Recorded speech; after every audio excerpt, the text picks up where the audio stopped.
I'm an identity thief. I don't give a damn about that credit. If you can produce the paperwork, you can produce the paper.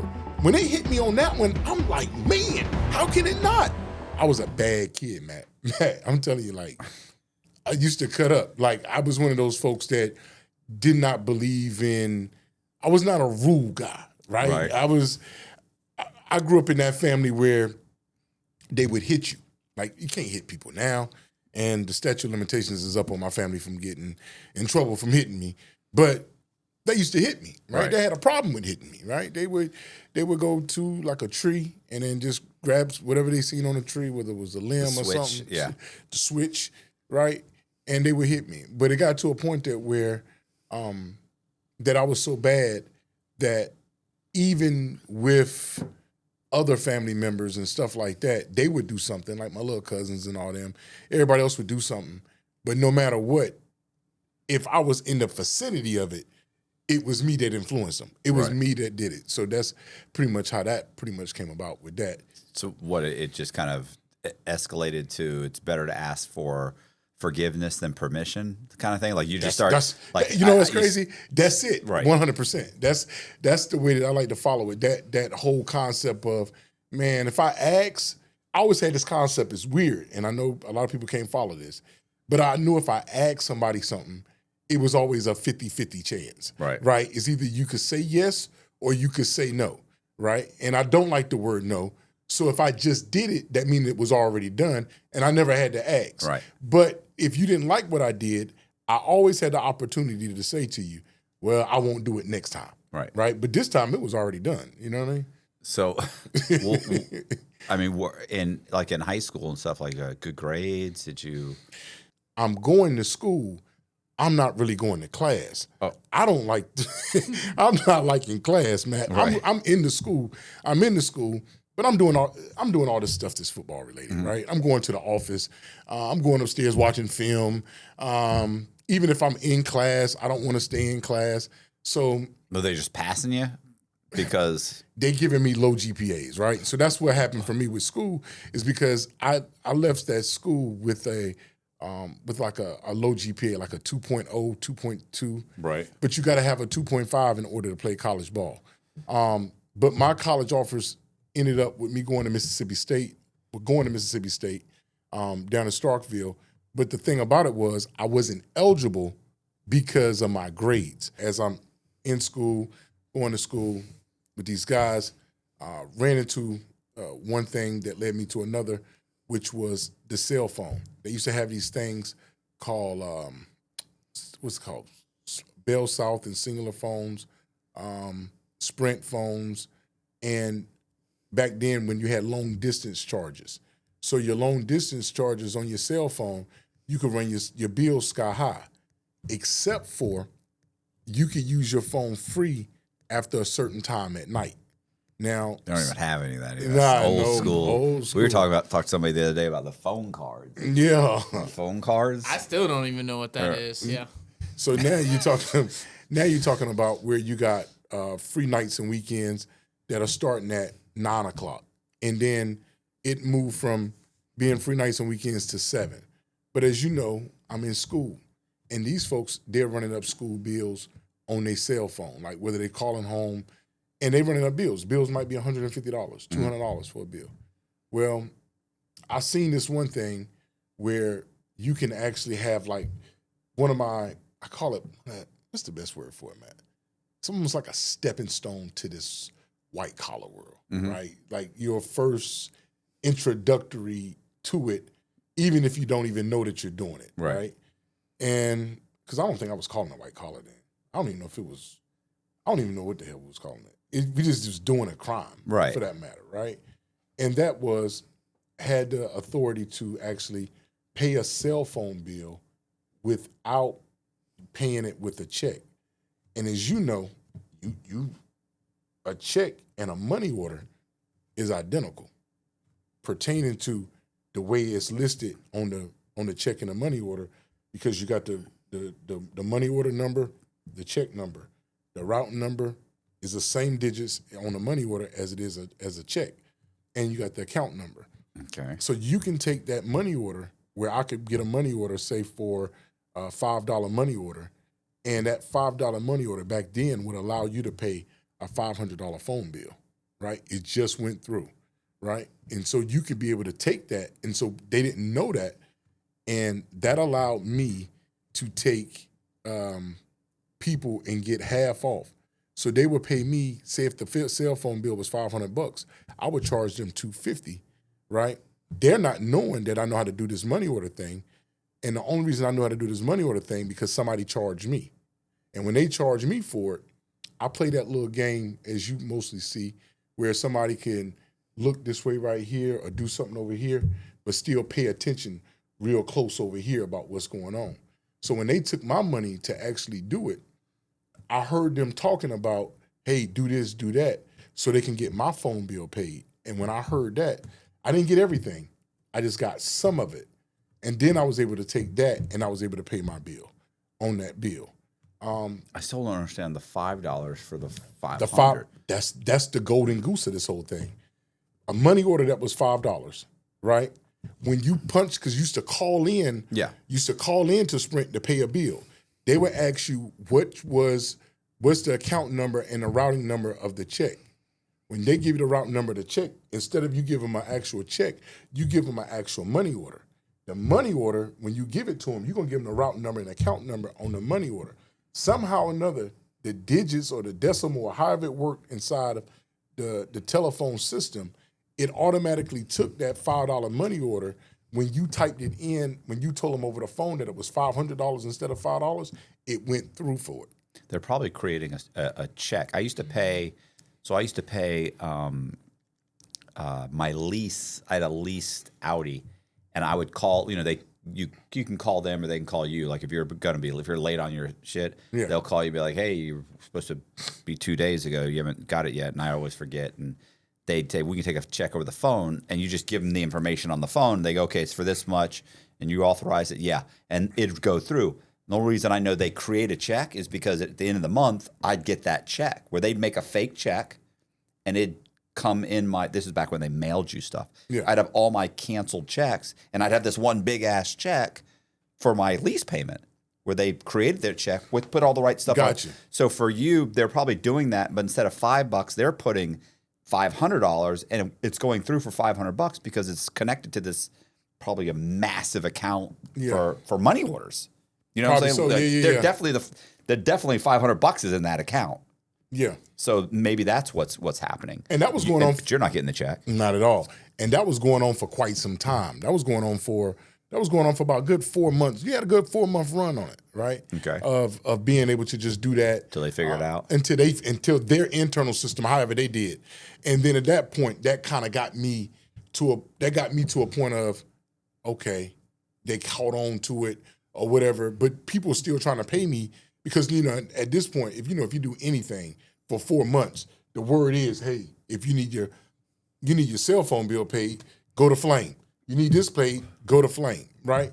And that was happening, but it was happening in such a way that where I'm getting strangers knocking on my door saying, hey, I need you to pay a bill for me, man. Because, back then they would turn off your phone. You know what I mean? It wouldn't you couldn't ride out 3 months without paying a bill. They were shutting that phone off on that, right? Especially with them long distance charges like that. Right. You know what I mean? And so that's how all that stuff happened from that point. That was kind of like my first intro into the white collar world. What happens from there? Now you kind of put that aside, but I kind of put that aside because not like I put it aside as we know, is that when you put something aside, something had to happen, right? And that something that happened was the mere fact of that it wouldn't work no more, right? And I didn't want to get jammed up because as I was doing it, I was adding more people to what I was doing, and it was kind of backfiring where I owed a couple people some money. You know what I mean? Hey, I might owe somebody some money now for it, right? Whether it was $100 or $200 back then or something, because as you know, all good things come to an end. That came to an end too. But then after that was pretty much over with. Still in the school thing, finishing up school. Ended up finishing school. Once I kind of finished up school, now I'm kind of stuck in this kind of period, right? It's kind of like this area of where you're finished school, but you got to go into the real world of work, but the real world of work ain't really paying no money out there. Talking to a friend, I'm talking to this girl, and she tells me she's working at a debt collection place, right? And I'm like, okay, cool. I mean, they hiring? She said, yeah, they hiring.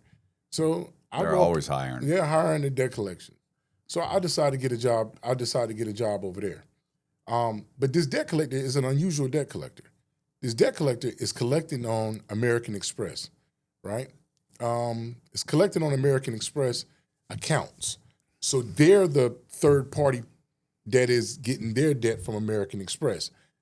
But when I look at something, as you know, at every level of life, is that the people that make the least always got the most information, right? And what I mean by that is that if you notice that if you go anywhere, that debt collector has a person name, address, phone number, date of birth. But within this, they got what you call bad debt. Why? Because they're over here with a debt collector. They just defaulted. But there's a thing in this, and that thing is, which I can see a little bit deeper, is that they got a $20,000 credit card in which I'm collecting on, right? They got $80,000 credit card, which they're collecting on.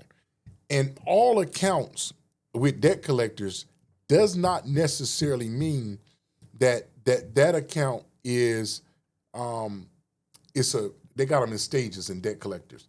They call them like 1, 2, and 3. 1 mean that account, you could have just been late on that account for 30 days, 31 days, and they sent it to a debt collector to collect on it. So that's fresh, that's hot. Mm-hmm. And that's if as soon as we get a hold of you, Matt, you're saying, damn it, I forgot about the bill. Let me pay the bill. I had something to come up. Then you got what you call a second series. A second series mean that this account has been around for probably about 90 days, right? And if you kind of get a hold to them, they may pay the debt. It depends on what kind of slump that they were in at that time, right? Then you got the third one, right? The third one, which is this debt might be damn near a year old. Right. You know what I mean? 2 years old. It's just being passed around.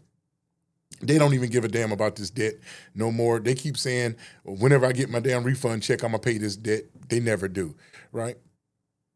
But when I seen it, I seen something deeper than the average bear when I seen the debt. I seen that when they had that first party on that debt, I seen that saying, hey, even though they got bad debt, right, that bad debt doesn't necessarily reflect them. Because you got to be somewhere in life to get a $40,000 credit card. I don't give a damn what the person tell me. At some point in time, for a bank to issue you a $40,000 credit card, at some point in time, you had to do something right at some gimmick. And I'm starting to see this. As I'm starting to see this part of it, I'm starting to get deeper into it. Like, nah, let's look at it. But then, as I'm looking at it, I'm saying to myself, like, hold up. They got bad credit because of this. But at the debt collection place, they got these things where you can actually, if you can't find a debtor, they put you in a system where you can find a debtor. And they call that thing skip tracing, right? And skip tracing, they're going to use certain tools, right? They got companies out here like Accurate, TLO, LexisNexis. These things have more information on a person than an average credit report. A credit report is just going to have the account. Right. And the account is just going to be how long they had that account, who they had that account for them, if it's a mortgage on there, credit card, any of these things that's going to be on there. But the opposite end of this is one or two addresses. Right? Inquiries. Yeah, but it's not going to get too. It's not going to say, "Hey, what was your high school or what was your college roommate's name? What color was the vehicle you were driving in college?" Or so, because that's how insane it gets with LexisNexis anyway. Yeah, with LexisNexis, and so those credit reporting agencies, right? Let me say the right word. Not credit reporting agencies, because there are two different ones. There's one that's credit reporting agencies like Equifax, Experian, and TransUnion. And then there's another set, which is called consumer reporting agencies, that actually that they got all of that. I think they got them now because they're on the internet now, like True Finder and all those kind of stuff, white pages. You can find them anywhere now. Yeah, so it's a massive database.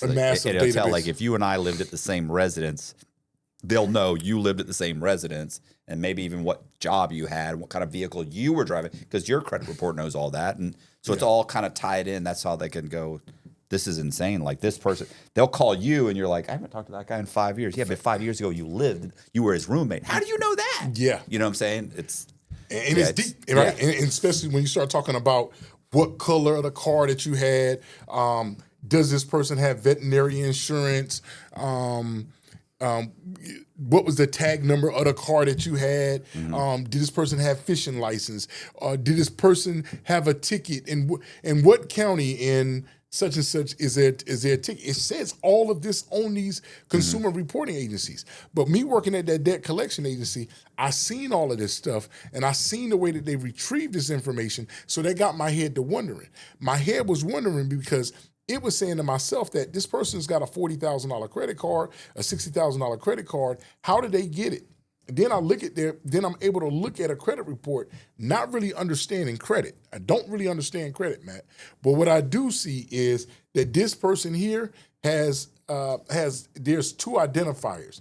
One identifier that I'm gonna talk about is when you start talking about somebody that has bad credit. Then there's another one where somebody has life credit. Those are two different ones. Bad credit is where I paid my Macy's bill, right? But I didn't pay my Citi card, right? I didn't pay my my light bill, but I did pay my Discover. That's bad credit. Life credit is saying, the hell with all of y'all. I ain't paying nobody nothing, right? And usually that comes from something that occurred in life, whether it was a divorce, whether it was a loss of job, whether it was a sickness. It was something that actually kind of strung out from that part, right? And so when I'm able to identify both of those masters that are on there, right, that kind of takes me to a different level of it, right? Because now I got to identify these two different ones and look at them saying, hey, which one is this one? Is this life credit, this bad credit? What's going on? If it was a life credit, I don't know what I'm doing, Matt, but I know that I got to do something because I could see potential in this, right? The potential is, how do I get rid of bad credit? Because all the stuff now that they're doing on the internet, as you've seen on social media, with all this credit repair stuff, this stuff wasn't around then. Well, nobody talking about no credit repair, fixing credit repair, and all of these systems that they got, and everybody's trying. This is when you had to get it out the mud, like trying to figure it out, right?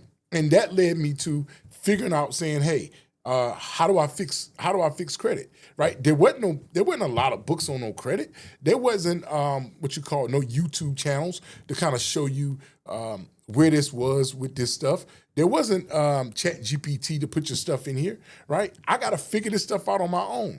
So one thing that I figured out was when I went back home to Atlanta, I remember I was riding down the street, Peachtree Street, and I looked over my left, bam, it hit me. And you said, what did it hit? It hit me right then when I seen that damn Equifax that was sitting right there, right?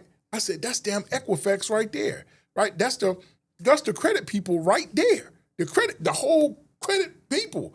But as you know, you can't get in no damn Equifax, man. You got everything's located right there, right? And so I'm trying to figure all of this out, still trying to figure out how to do credit. But one of the things that triggered me was I'm like, man, I got to figure out how to get in here. I'm thinking up my alley, who can I talk to about Equifax? Who can I talk to about this? And lo and behold, across the street, there's a bar that sits directly. If you ever been to Atlanta, Matt? Mm-hmm. Okay. I've driven by the Equicredit building. Yeah. Okay. Across the street from it, right, they have a little plaza.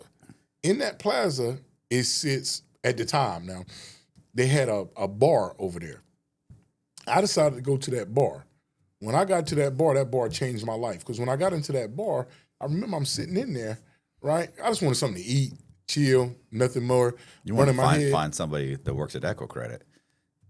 Who comes in? They got the little lanyard? And the thing that comes in and says Equifax services that came in there. I'm just talking to the guy I'm just talking to him. And then next thing you know, now I'm entering into happy hour time over there, right? Entering happy hour time, you start to meet some people over there, continue to talk to them, and they're starting to tell me about credit, a little bit more than I actually knew about credit. Now, I got in my mind is that I got to figure out, using the knowledge that they're giving me, I got to figure out how to get this stuff off the credit, right? That's when I started finding out about the government agencies, about FCRA, about the Fair Credit Reporting Act, about people that are actually governed to watch over credit, right? Understanding what are these laws, how are these laws even makes, can these laws even be used? Right now it's easier for people. Then it was not easy. No, back then you get to take it off one credit report and then they put it on the other two, and then you get taken off that. And this one would show back up, but then after that, people started suing the shit out of them too, and they started changing the laws too. Changing the laws. Yeah, I do have a question that I feel like you've skated over. Okay, is why are you trying to take things off of people's credit? Like, are you thinking steal these identities and correct and fix the credit, or are you thinking come up with an agency? There's currently places that are talking about do it, but they're not doing it well. And how can I do it better? Maybe start my own place. Like, why are you trying to do it? Because you work for a collection company. Yeah, that's not your job. I'm working for the collection agency, but I'm also learning that these files that they have at the collection agency, right? When I'm seeing somebody that got a $40,000 credit card, my mind triggers. I'm saying this person can get another $40,000 credit card if they got the negative things off their credit. I got to look at it before. What made them, because it shows you on your credit report in chronological order about your credit report. It says, hey, this date this account was open, this date this account was open. So as I'm looking at the credit report, it would show me the date that this $40,000 credit card was open. But then it'll also show me the accounts that they had before that date. So in my head, in my why head, right, is I'm thinking about I can do something with this bad credit, right? I don't know what, but I believe that maybe I can get a credit card. And that was one of the first things that I did do, right? Is I did try to go get a credit card with somebody else's credit by stealing their actual identity. Right? There it is. By stealing their actual identity. All right? That's what I gotta say it, man. It's because you know how it is. You do something and it's like you gotta own up to it, right? Yeah. I stole somebody's identity, right? And that's just what it was. Stealing their identity, which led me to saying, hey, I got my first one out, right? What was the first one? The first one I received was a $2,000 credit card. When I got a $2,000 credit card, I used that $2,000 credit card for something. I forgot what it was, but it was something low. It was something like $150, $200. As soon as I used that credit card, right? The moment that I used that credit card, they shut the credit card down. Fuckers. Yeah, they shut it down because they wanted me to send in more information, more stuff. So you know how to get into that stuff, like they send a copy of your utility bill, send a copy of your license, send a copy of why they opened the credit card to begin with. Yeah, they opened it, allow me to do it. I did that for a couple times and they allowed me, and they did that. So I'm like, man, there's something going on. But then as they're doing this, they're also explaining to me about what's going on. Yeah. They're saying to me, hey, you did not get approved for this one because of your debt to credit is too high. And I'm like, what is that? What is that even doing? Right? So when I found out it's the debt to credit, I got to figure out in my head, I'm like, so what does that even mean? Right? And then somebody explains it to you. It's because you got so much outstanding debt left, even though that you make a certain amount of money, we don't like it because you're over a certain percentage mark. Right. We want your percentage mark to be under this in order for you to get that. So now I'm like, okay. To prove more income. Got to prove more income. Then it started hitting me. As I'm doing this stuff, I'm going over and over, and now I'm going to the bank, and now I'm saying, hey, well, I want to get a $10,000 loan or a $5,000 loan. And I'm thinking about, man, if I'm doing this credit stuff, I just do it myself or whatever like that on me, my personal. They're telling me as I'm doing this stuff, I remember this day vividly. This is one of the days I always talk about that changed my life forever. And that was when I went to that bank that day and that lady said, she says, the underwriter is not in today. I said, so what's going on? She said that the underwriter is at a conference. I said, So the underwriter's at a conference? She said, yeah, they go to a national underwriters conference every year. I said, so what does an underwriter do? She said an underwriter person is a person that actually oversees the account to see if you're going to get approved or not. But I thought my entire life, I was under the assumption that the banker was the person that made the decision, right? I don't know this. Mm-hmm. I'm thinking it's the banker because I remember as a childhood that we used to always get dressed up and go see when my parents went to go to see the banker. I had to put on some clean clothes and come inside and wash my face and put on a shirt and tie. Like it was a big thing to go to the bank, right? And now I'm finding out that the person that's the banker is not the person that makes the decision. It's not making sense to me. Then they telling me saying, no, we sent your stuff over to a loan officer. I'm asking, what is a loan? This is the person that's assigned to the loan to gather the documents to making sure that they give them to the actual underwriter. I'm saying, They determine credit worthiness. Exactly. But when I'm doing this and I'm hearing all of this stuff, it keeps triggering me. That's why I said I got to go back to the why kid. You can't just tell me anything. I got to keep going back to that because as I'm digging deeper, I start to find out about conferences. I started digging about conferences and come to find out, I remember that I was in the public library. And when I was in the public library, they got this, it's like a newspaper, not a Wall Street Journal. It's like a Financial Times type of paper, right? And it was just talking about a lot of stuff that was going on. And one of it was they had an underwriters conference just out of the blue. I'm looking at it, and the underwriters conference was in Dallas, Texas, at a Crowne Plaza hotel downtown. So if anybody here knows Dallas, Texas, you know the Crowne Plaza. That Crowne Plaza had an underwriters conference. And so I went there. And that's what I talk about in the books all the time, like when I went to that conference. Mm-hmm. And then when I went there, in order to go to that conference, I don't know what the price was it? But I knew it was like $600, $700, $800. I knew it was a lot of money. Right. And in order to get there, you got to pay that, right? And sometimes you got to be affiliated with somebody who's sending you. Like, is there a bank that's sending you, an organization, a financial system, and that sort of thing. So when I'm finding this out, I just always know, let's go back, Matt, when we talked about before, the people that make the lowest amount of money, right, they control the most. Like I was telling you about the debt collector. Under this right here, finding out with them is that the person that's controlling the whole place, right? I'm looking at everybody's walking around at this conference and they got this thing on their neck, right? And when they got this thing on their neck, they're able to walk and people let them walk freely. So I'm like, whoa, how do I get one of those things on my neck? And I just remember that the lowest cost person. And so I remember asking one of the guys there something, and then they got a security guard that they got what you call a registration desk. And at this registration desk, this allows people that are signed up for the conference to come there and get whatever they come into the conference for. But behind the registration desk, they have the boxes of all the stuff that the registration people are used to give to other people when they come. So either when they come, they give them like a bag with certain stuff that's in it. Some of the stuff might be gifts or whatever, right? I just seen the people go get the bag, sign up, get the lanyard. I got to figure out how to get one. Now, at the end of the registration period time, they got the guy that's coming around there that's kind of walking around. I think the security guard, I think that's what he is. He walks around and I'm watching his rounds. After he watches his rounds, I go back behind the desk, right? And I see that they have the lanyards there, right?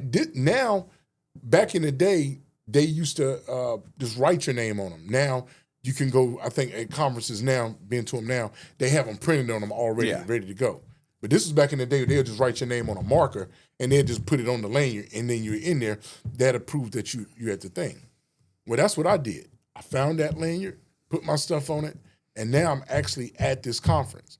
But when I'm in this conference now, the following day I'm at the conference, I'm moving around, talking with different people, and I was doing this one thing, Matt, which is crazy, which is I would talk to one person and get some information, and then I would go over here and talk to somebody else and tell them about the information that I got as though I already knew it. Right.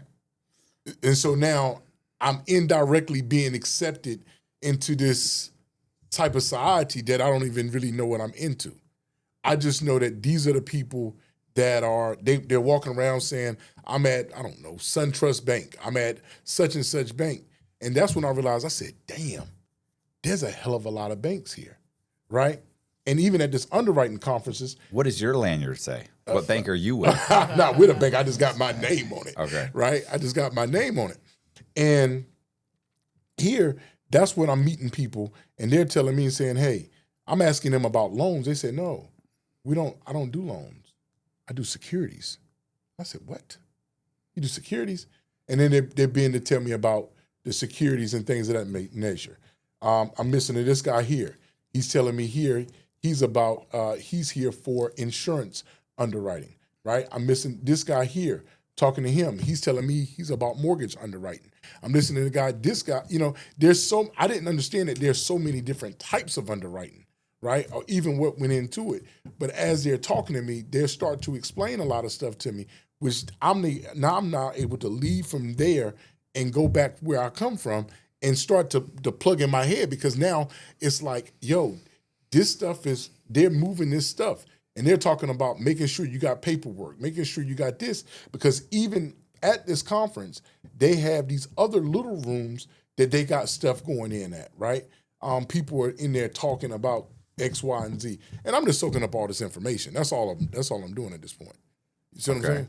So what ultimately you're trying to do with the information? Figure out how to take these the information and steal identities from people that have bad credit, but be able to clean up their credit, because they think their credit's trashed, so they're not really checking into it. Is that what you're thinking? Is that what you're thinking? Like, hey, I got a report on this person. This person's trashed. They know they're trashed.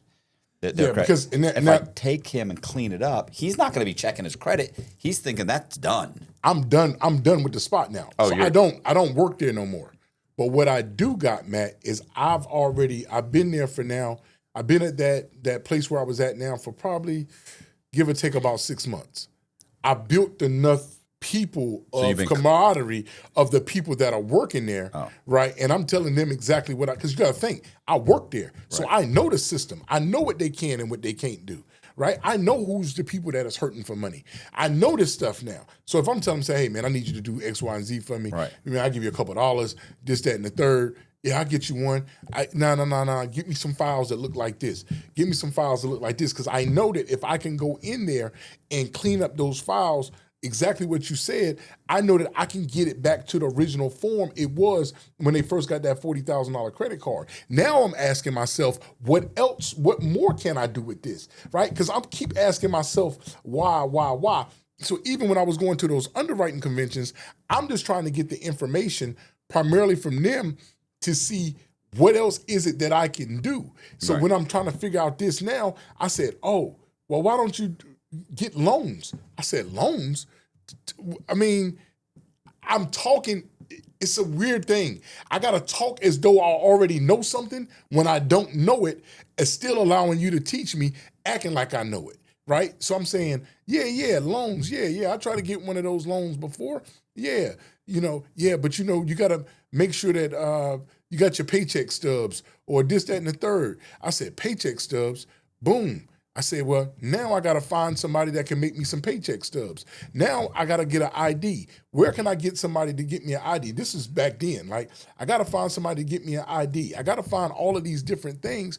Then it came up to me saying, hey, you know what?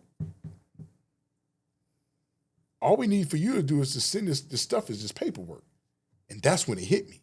That's when the light bulb goes off because there's never no money. All of this stuff is just paperwork. The whole game is just paperwork. If you can produce the paperwork, you can produce the paper. When they hit me on that one, I'm like, man, how can it not? You produce the paperwork, you produce the paper. So now I got to figure out what paperwork are they looking for to produce the paper. So then I was sitting there one day, and I'll never forget, the lady was sitting there saying, hey, well, we got to make sure that we got to verify with your taxes. I said, okay, I got that. So now I got to get somebody to actually do some taxes. I gave her the taxes. She said, no, we don't want you to bring me in no taxes. What we want you to do is sign off on this paper. I said, what is this paper? She said, the paper, at the top of the paper, it read 4506, and I had a dash and a T. I said, ma'am, what is this? She said, this is a tax transcript. We will pull your taxes for you. I said, damn it. I said, so what does this mean? Just sign your name and we'll pull your taxes. They're going to go to the IRS. They going directly to the IRS. And that's what triggered me because I said, whoa, if they go into the IRS, there's no way that you can beat it, right? There's no way that you can beat if they go to the IRS. Yeah, but if you've stolen the correct person's information, they're going to get his, and he may be making $300,000 a year. He may be making $300,000 a year, Matt, or maybe what you can do is you can file taxes in a person name already that's never had taxes before and put it in the system anyway, right? And that's what I was saying about creating the paperwork for a person. Because when I realized that, I said, well, they need a W-2 form. I got to find somebody that can make me a W-2. They said, well, Flame, you got $100? I said, yeah, I can make you a W-2. I said, shit. Oh, you can make me a W-2? I said, yeah. I said, wow.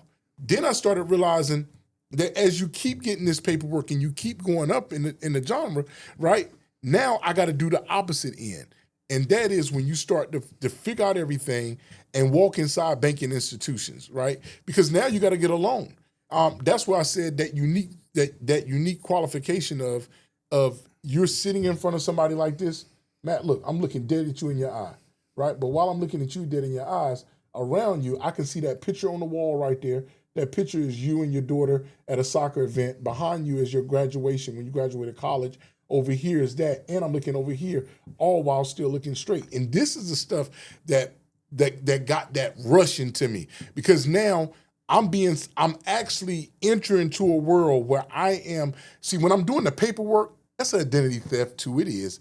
But when you're actually sitting in front of somebody and you're somebody else, that's a totally different feel, right? Because now they're talking to you as Jonathan Martin. They're talking to you as Gregory Hines. They're talking to you as these people, and you got to be here to answer all those questions about that person if it came up, if they wanted to do identity. So these are the type of things that I'm talking about pertaining to that. You get what I'm saying now? Yeah, I understand. I'm saying at some point, are we borrowing money here? What are we doing? Are we? No. Like, where's the fraud? Like, what are we?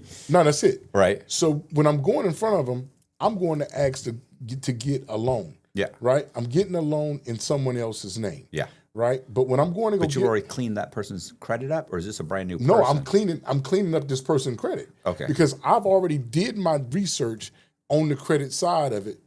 I'm already did my research on the credit side about how to remove certain these items that's on here. Okay. Because when I looked at the credit report before, I'm looking at the credit report saying that there's only three ways to clean up credit. Only three. One is that you're going to use case laws, right? So as I'm looking at this stuff, as you were talking about earlier, about how these people are always getting sued all the time, I'm looking at the lawsuits about the ones that they lost, that these credit reporting agencies, Equifax, Experian, and TransUnion, I'm looking at the ones that they actually lost. I'm looking at where the favor is, because in order to put something negative on somebody's credit report, it has to be 100% verifiable and has to be 100% accurate. If you can show any inaccuracy on a credit report, at that moment, now I forced a hand and understanding the system. Because when I was doing the credit report, I'm looking at the system, and the system is not making sense to me. I'm sending a letter into the credit report But I don't know what happens until they send a letter back saying X, Y, and Z. Because now I have to understand about how to go into a credit profile. One of the first things that I had to do was I got to be able to control the account. You can't control no account unless you can control the address. That's the only way that you can control any credit account is by making sure that you change the address on the file first. Once you get the address changed on the file, even on any identifying documents that you need, now I can control the actual account. Now, when I'm controlling the address on the account, this is for any correspondence that I got going back and forth with a credit reporting agency of me getting the negative items off. So when I'm getting them off, I'm using some of these case laws and studies that I've looked up and that I've seen, because I'm doing this thing now, is that when I seen it, I said, oh, this person here has been sued. And then I said, well, they've been sued by such and such. Or they got this thing called the FCRA, which is the Fair Credit Reporting Act.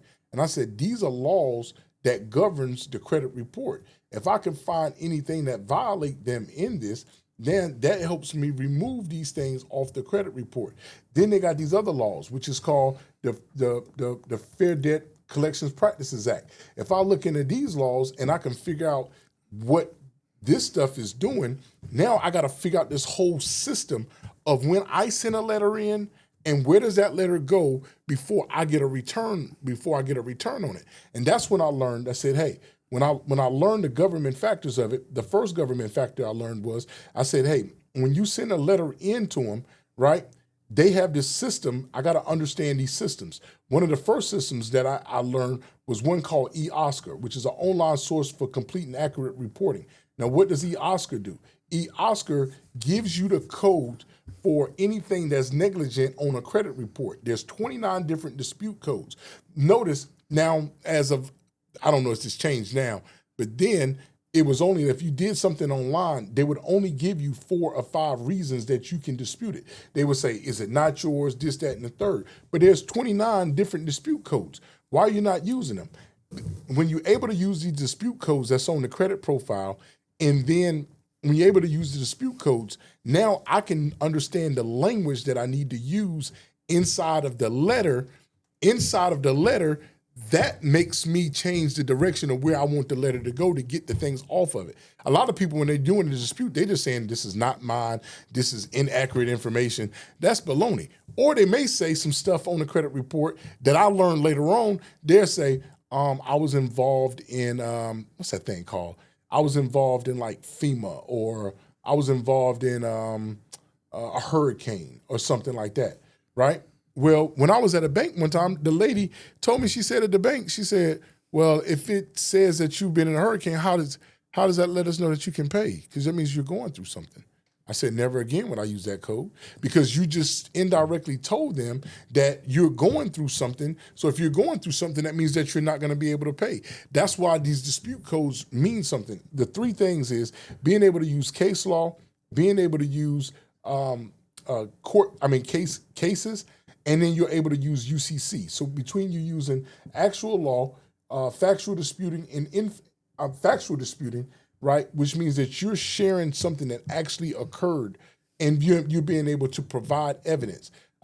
Being able to provide evidence, but the evidence that I'm providing at this time was all fraudulent evidence to say that I did something, because you got two different communicators. You got your credit reporting agency over here, and you got the actual debt that you owe. So your credit reporting agency could be Equifax, but the person that you may owe may be somebody like American Express, maybe somebody like a Discover, maybe somebody like a Capital One. Those are called your data furnishers. Those data furnishers are the people that give the information over to the credit reporting agencies to get the information.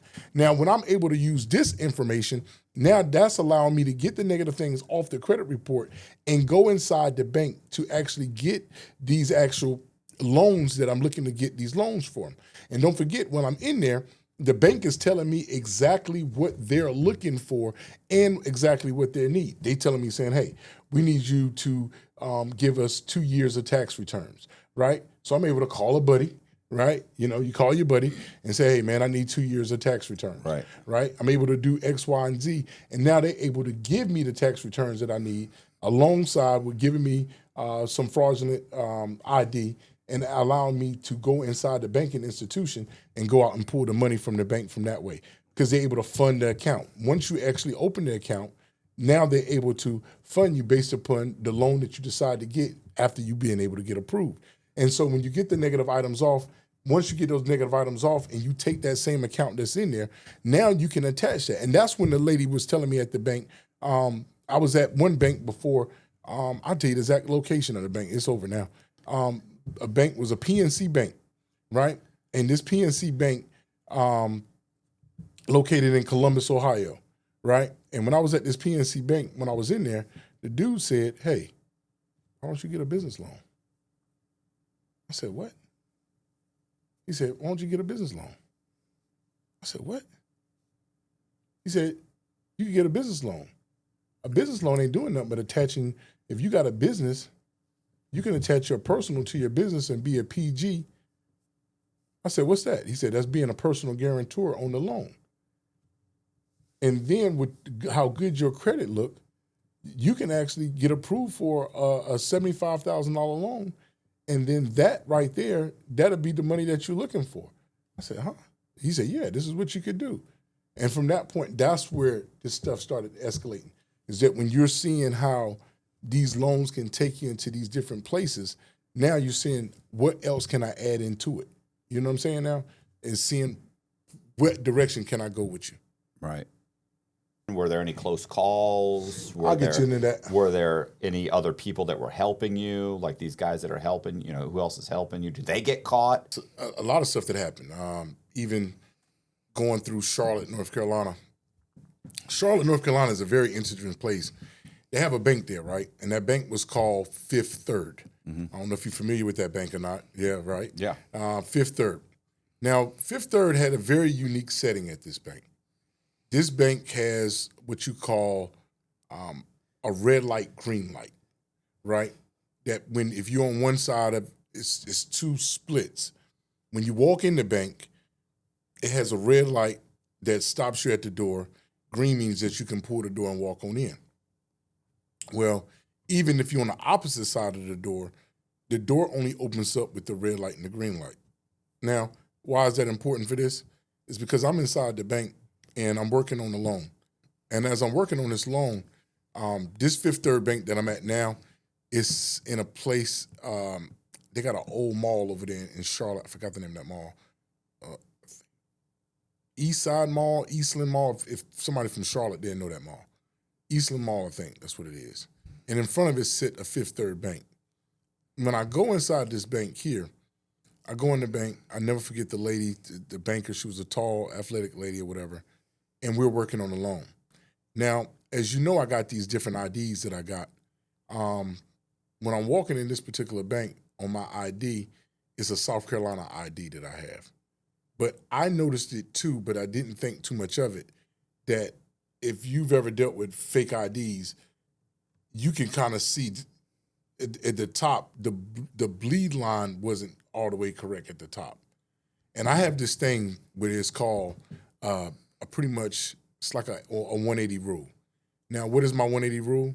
The 180 rule is if somebody takes my ID and it leaves my possession for more than 180 seconds, which is basically 3 minutes, right? Leave. Don't worry about nothing. Just get up out of there. Right. You know what I mean? And so she took my ID. I'm getting ready to close on a loan today. I think this day the loan might have been for something.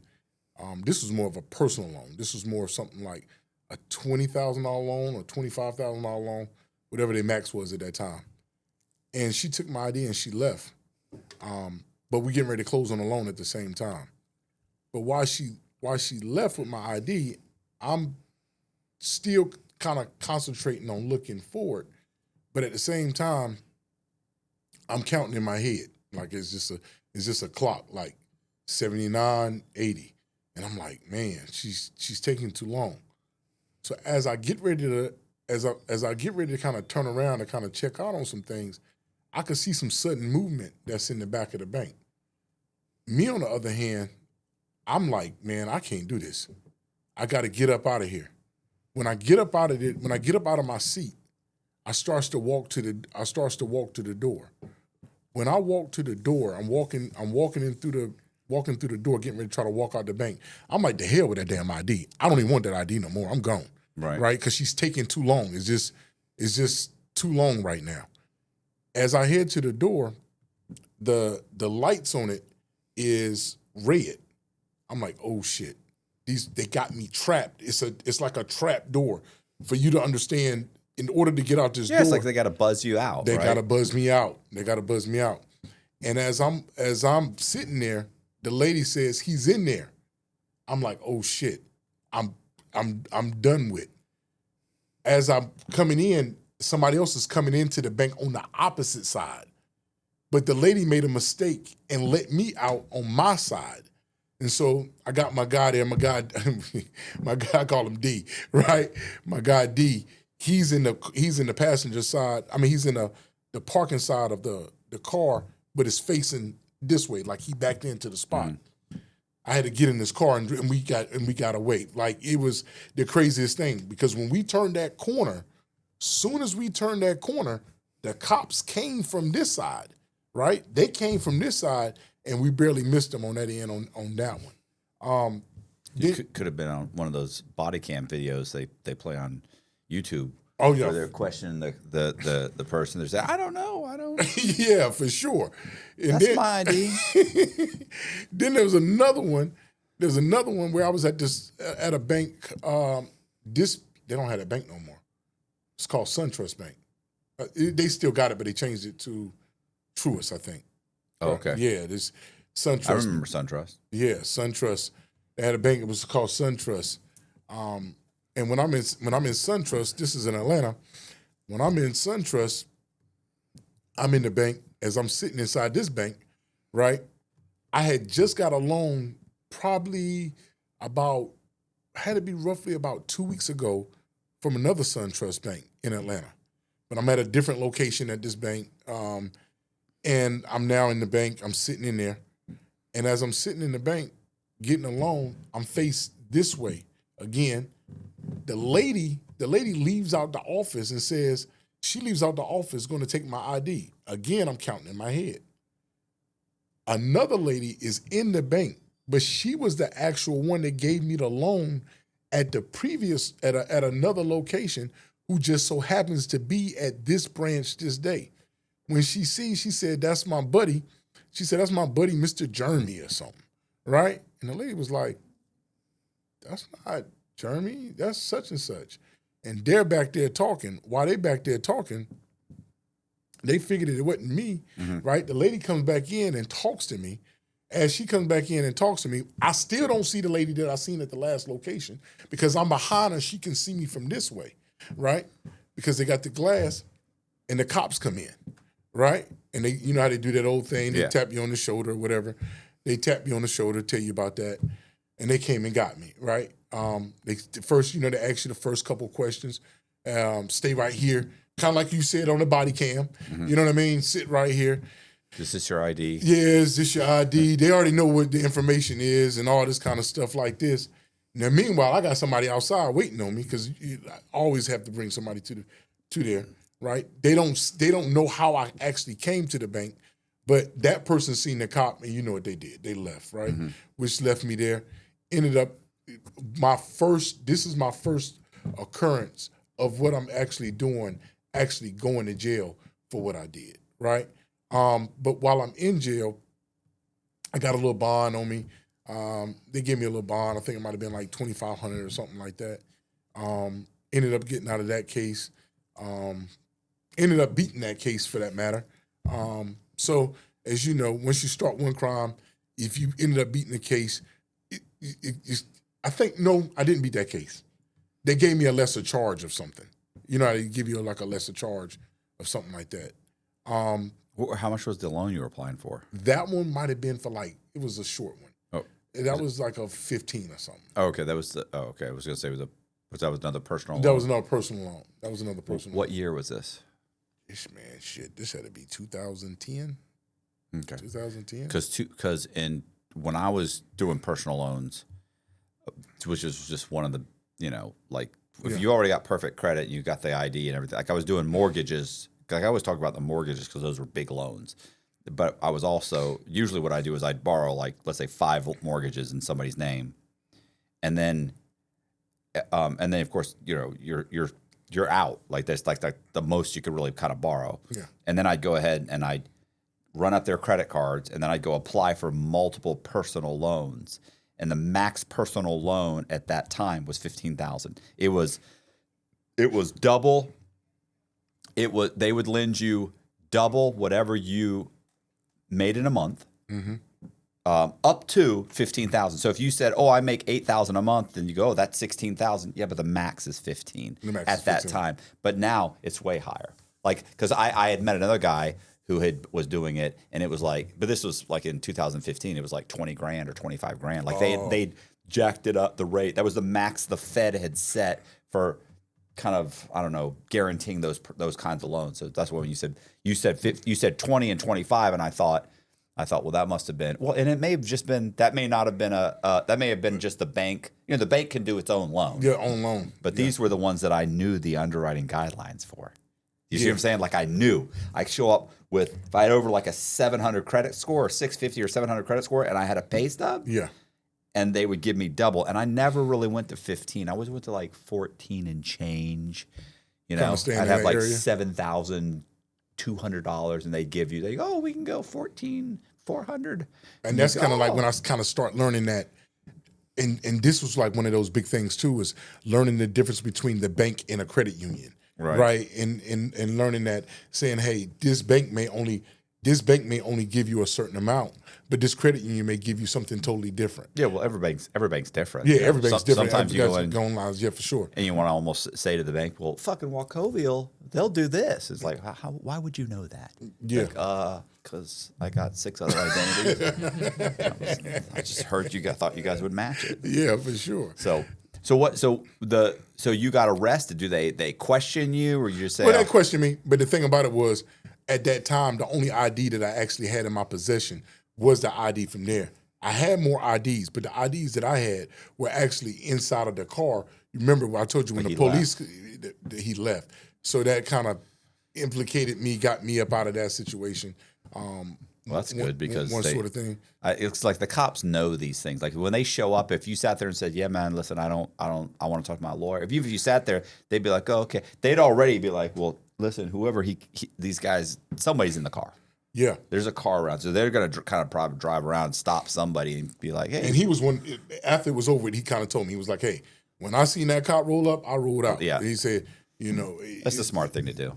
Because if they search that car and they find 6 IDs with your picture on it, that's not good. Oh, for sure. And that was the whole thing about me, is that at any given time that I could have these IDs on me at that time. That was back then when we was getting a lot of these IDs from over there in China, when they was ordering those IDs and they was coming back fresher. Or you got a buddy that got some IDs and you can buy them from them for say $300 a pop or something like that. Maybe. Yeah, Boziak, which was a credit card guy, he said it was always the Russian websites. He's like, you could order. He said you'd order. You might have to order three from each one, the same ID from 3 different places to get one. He's like, because they'll fuck you. They'll just take for sure. But they were all $200-300. Yeah, $200-300. Yeah, he's but if you get a good guy, if you get a good one, he's like, that's worth its weight in gold. My buddy Zach, I don't know if you ever watched it. Yeah, you tell me. I hear you talk about Zach all the time. He's amazing, man. He had amazing. He had amazing scams, and then he'd just do something stupid. You're just like, the fuck are you making hundreds of thousands a month, and then you would rent like you'd rent a room using a stolen credit card. It's like you've got $300,000 in the bank right now. Why would you do that? Yeah, and he'd be like, well, why wouldn't I just use because what if it gets reported stolen? He's like, well, yeah, this is what happened. That's how I got caught. But she's not thinking. You start getting so cocky and arrogant and so emboldened by all your successes, you start to think you're infallible.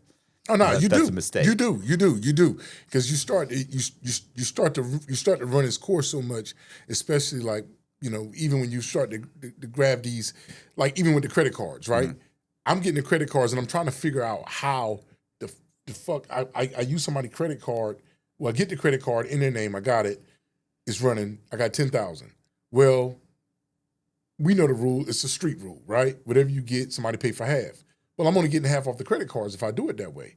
But then that's when I got more creative in the why game, is that when I started saying to myself, saying, why would that happen? Why would this happen? And I would go in and I'll say the words saying, hey, you know what? If I take a credit card, I got to insert it somewhere for it to come off.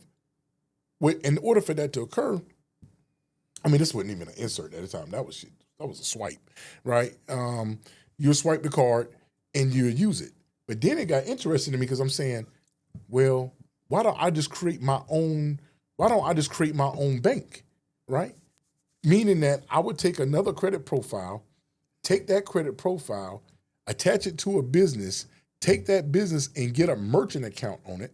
When I take that merchant account on it, right, now I can take that merchant account. This was back then now where you got the big processor, the big processor that sits up there, it kind of sits probably about the size of this right here, right? And you can actually take credit cards from that way. So now I can make one purchase on a credit card for, if the credit card was $10,000, I can make that purchase for $3,000. I can make that purchase for $3,000 again and $2,500 and max that credit card out and get every dime off of that credit card, which is going to the actual purchase of that account. Because don't forget, the credit card that I actually got, I actually made that credit card because the actual owner of the credit card don't even know it exists because I create that whole account on that. So right? You don't have to worry about a chargeback. I don't have to worry about a chargeback. They're not going to know about this credit card usually from the moment that I get it, because usually the first thing that you got to do on credit cards anyway is you had to make smaller purchases first, making sure building up your reputation with the actual bank to let them know that this is cool, right? And then I will go in and make those bigger purchases. With those bigger purchases, now that actual bank knows that saying, hey, this person is cool. I don't have to worry about none of this stuff coming back on me for 60 to 90 days. And when you get a credit card, you can usually get about 2 or 3 of them at the same time. Are you initially making the payments on the cards just so they're in good standing for a few months? Yeah, well, on the loans I would. On the credit cards I wouldn't. Okay. On the loans I would always make about 2 or 3 payments on every loan. Right. And the way that I would do the loans on the payment was I would do this thing where they would call it automation, taking your payment automatically. Yeah. Okay, the automated payment system, right? The automated payment system, where if I got a loan for say $10,000, right, and say the payments was $250 a month, when I took that money out of that account, I would leave everything in there. I would take everything but $800, so they can continue to get that $250 that they needed, which would still kind of buy me time on this credit line. Because anytime that you got one credit profile, that one credit profile can actually increase you to get you 3 to 4 different lines on that credit profile at the beginning of it. And then once something goes negative, which usually doesn't show up for anywhere for about 90 days, right? Then that actual credit profile goes to shits at that point. Colby, you know what a chargeback is? It charged back to I know there's a chargeback scam, something to do with the credit cards. Yeah. Well, it's basically, it's like if you're a merchant, so he's opening a merchant account. So he's going and saying, swiping the card and saying, hey, this person bought $800 worth of merchandise. And then the problem is that if it was a real if it was somebody who knew that this was happening and could discover, like let's say he's not mailing these payments, these bills are not being mailed to the real person's address. You already changed their address. So it's going to another address that he's in control of. If it went to the real person, then they would call and say, hey, that's not my credit card.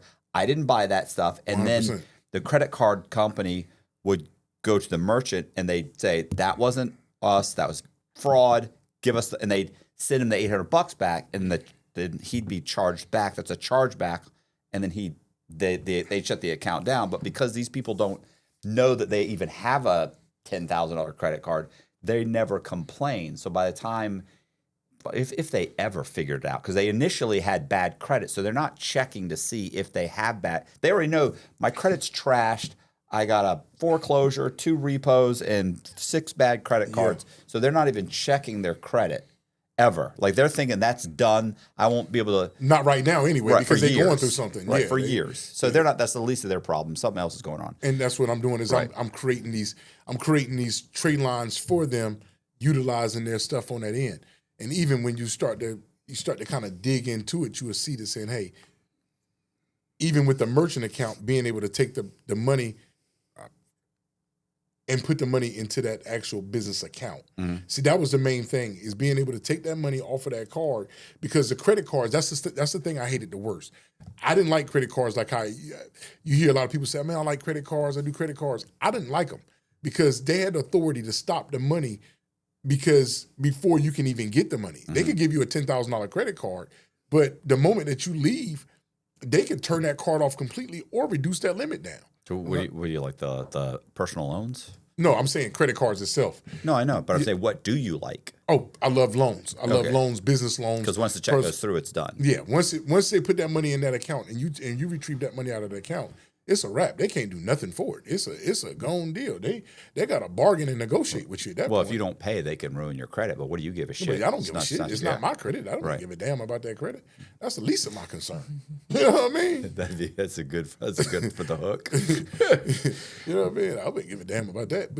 But when it comes to it is, and then we got into the business side of things. The business side is where things change completely. Is because they will give you business loans, but the way that I did this business side was a little different. I love regular names. Regular names I would adore, right? And when I say a regular names are like David Allen, right? Jeffrey, I don't know. Yeah, Jeffrey Walker, Richard Johnson, Bill Smith. Why do I like those regular names? Because a regular name means that over here at the Secretary of State, right, they have businesses. You go to the Secretary of State, they can have businesses. They will allow you to check under a name to see if there's a business in that name. Mm-hmm. You can be able to take a business that you see in that name, and now you got an actual business, and you can actually go down to a Secretary of State, and they would actually, at the time, you could just walk in, right? And they would give you any documentation that's already submitted, saying, "Hey, I need to get Georgia." This is pretty much anywhere. I know sunbiz.com or sunbiz.gov. That's the Florida Secretary of State. Got it. You can go online, put in a name, and it'll tell you, oh, there's 4,500 corporations with that name. Or the business name. Maybe just variations, right? Express Tax Services, Express. Food services, Express. What you just put in Express, but you can, you narrow it down. But if you put in, let's say, like for the owner of the company, you can punch in the name and it'll say, hey, there's depending on how specific it is. Like if it's a general kind of a generic name, there might be 400 businesses with that name. John Smith. There might be 400 businesses registered under John Smith, and you've got a credit card as John Smith. No, but listen, you can take... No, not a credit card. I meant, do you have an ID as John Smith? Yeah, you get an ID. You can the ID is the simple thing, right? You get an ID in my name. Yeah. You get the ID, but you can take John Smith, right? So as a John Smith, I could go to the Secretary of State and say, hey, I got a business. This is my business. Because if you notice something at the Secretary of State that you would never see at the Secretary of State is a date of birth. They do not have date of births and social security numbers there, right? But what you can do is you can actually get a business from them, and then being able to take that business, right, create the financials on that business and go pull a loan out on a business from underneath a person, right? Because now it's a legitimate business that they can actually see, right? From a banking standpoint, they can see that business. They can see that name because that name is under that business. It says John Smith. But the real John Smith was born in 1942 or 1958. But this John Smith that the ID that you got is born in 1985. The reason that you got an 85 because it matches up to the person that is walking in there trying to get the information on that actual business. When you're able to get that number on the actual business, now you can take this information and go get these documents. These documents are your financial documents, which means they may ask for a balance sheet, profit and loss statements. This ain't nothing but paperwork. Mm-hmm. People can create paperwork. Once they create that paperwork, they take that paperwork, along with that actual business, and then they actually able to get that bank account. Don't forget, everything works off of a bank account, right? They take that bank account, and now they can fund that bank account based upon that information of that actual business on that So part. they never ask for your personal taxes on No, that? if they ask you for your personal taxes, you can produce that to the bank, but they're not asking you that when you're going inside of the Secretary of State to get the information.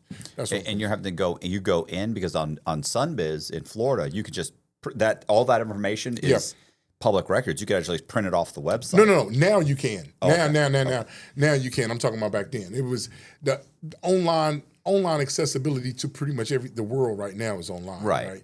But back then you couldn't do that. Right. Everything I'm talking about is prior to 2011, 10.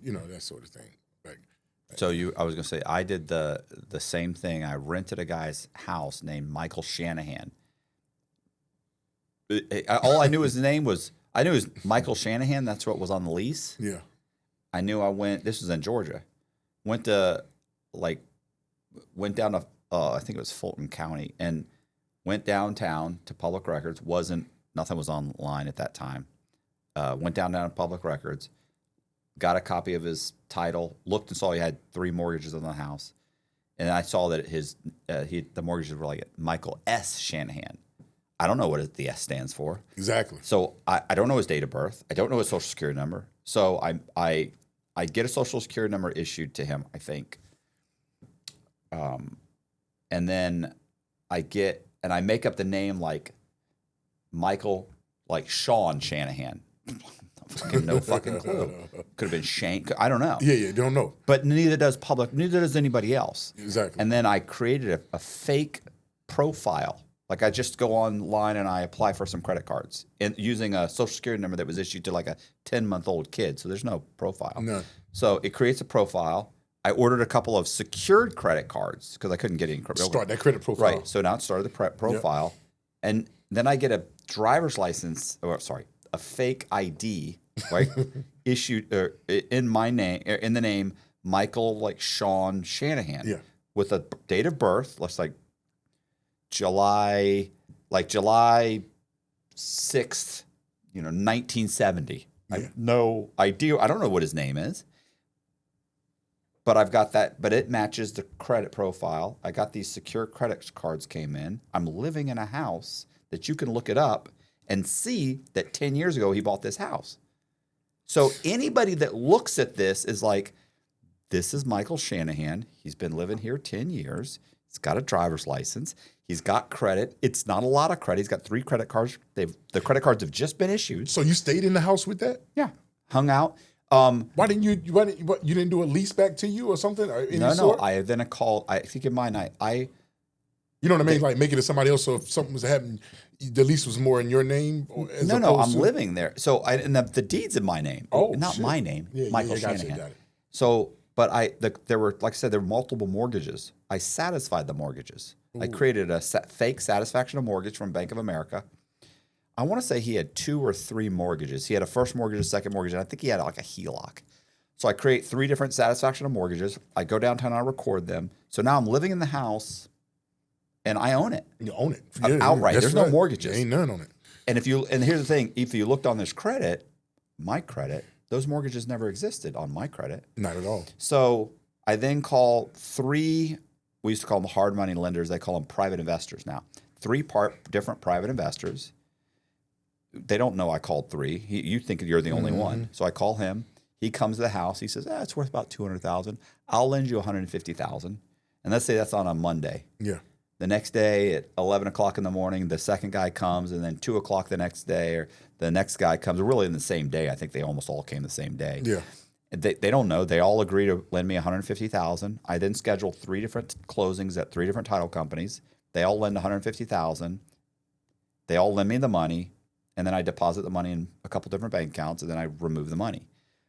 But it's the same principle. The difference is I'm using a house as a collateral. Exactly. You're using a business that's been in existence for 10 years that looks like it's in your name. It's not. But it's in that ID that's got your picture on it. Got the ID. So you've got all the paperwork. So the bank, when you give it to whoever, the credit union, bank, whoever you're lending it to, you're giving them all the credit. If they go and they think, something's not. You know what? Let me check.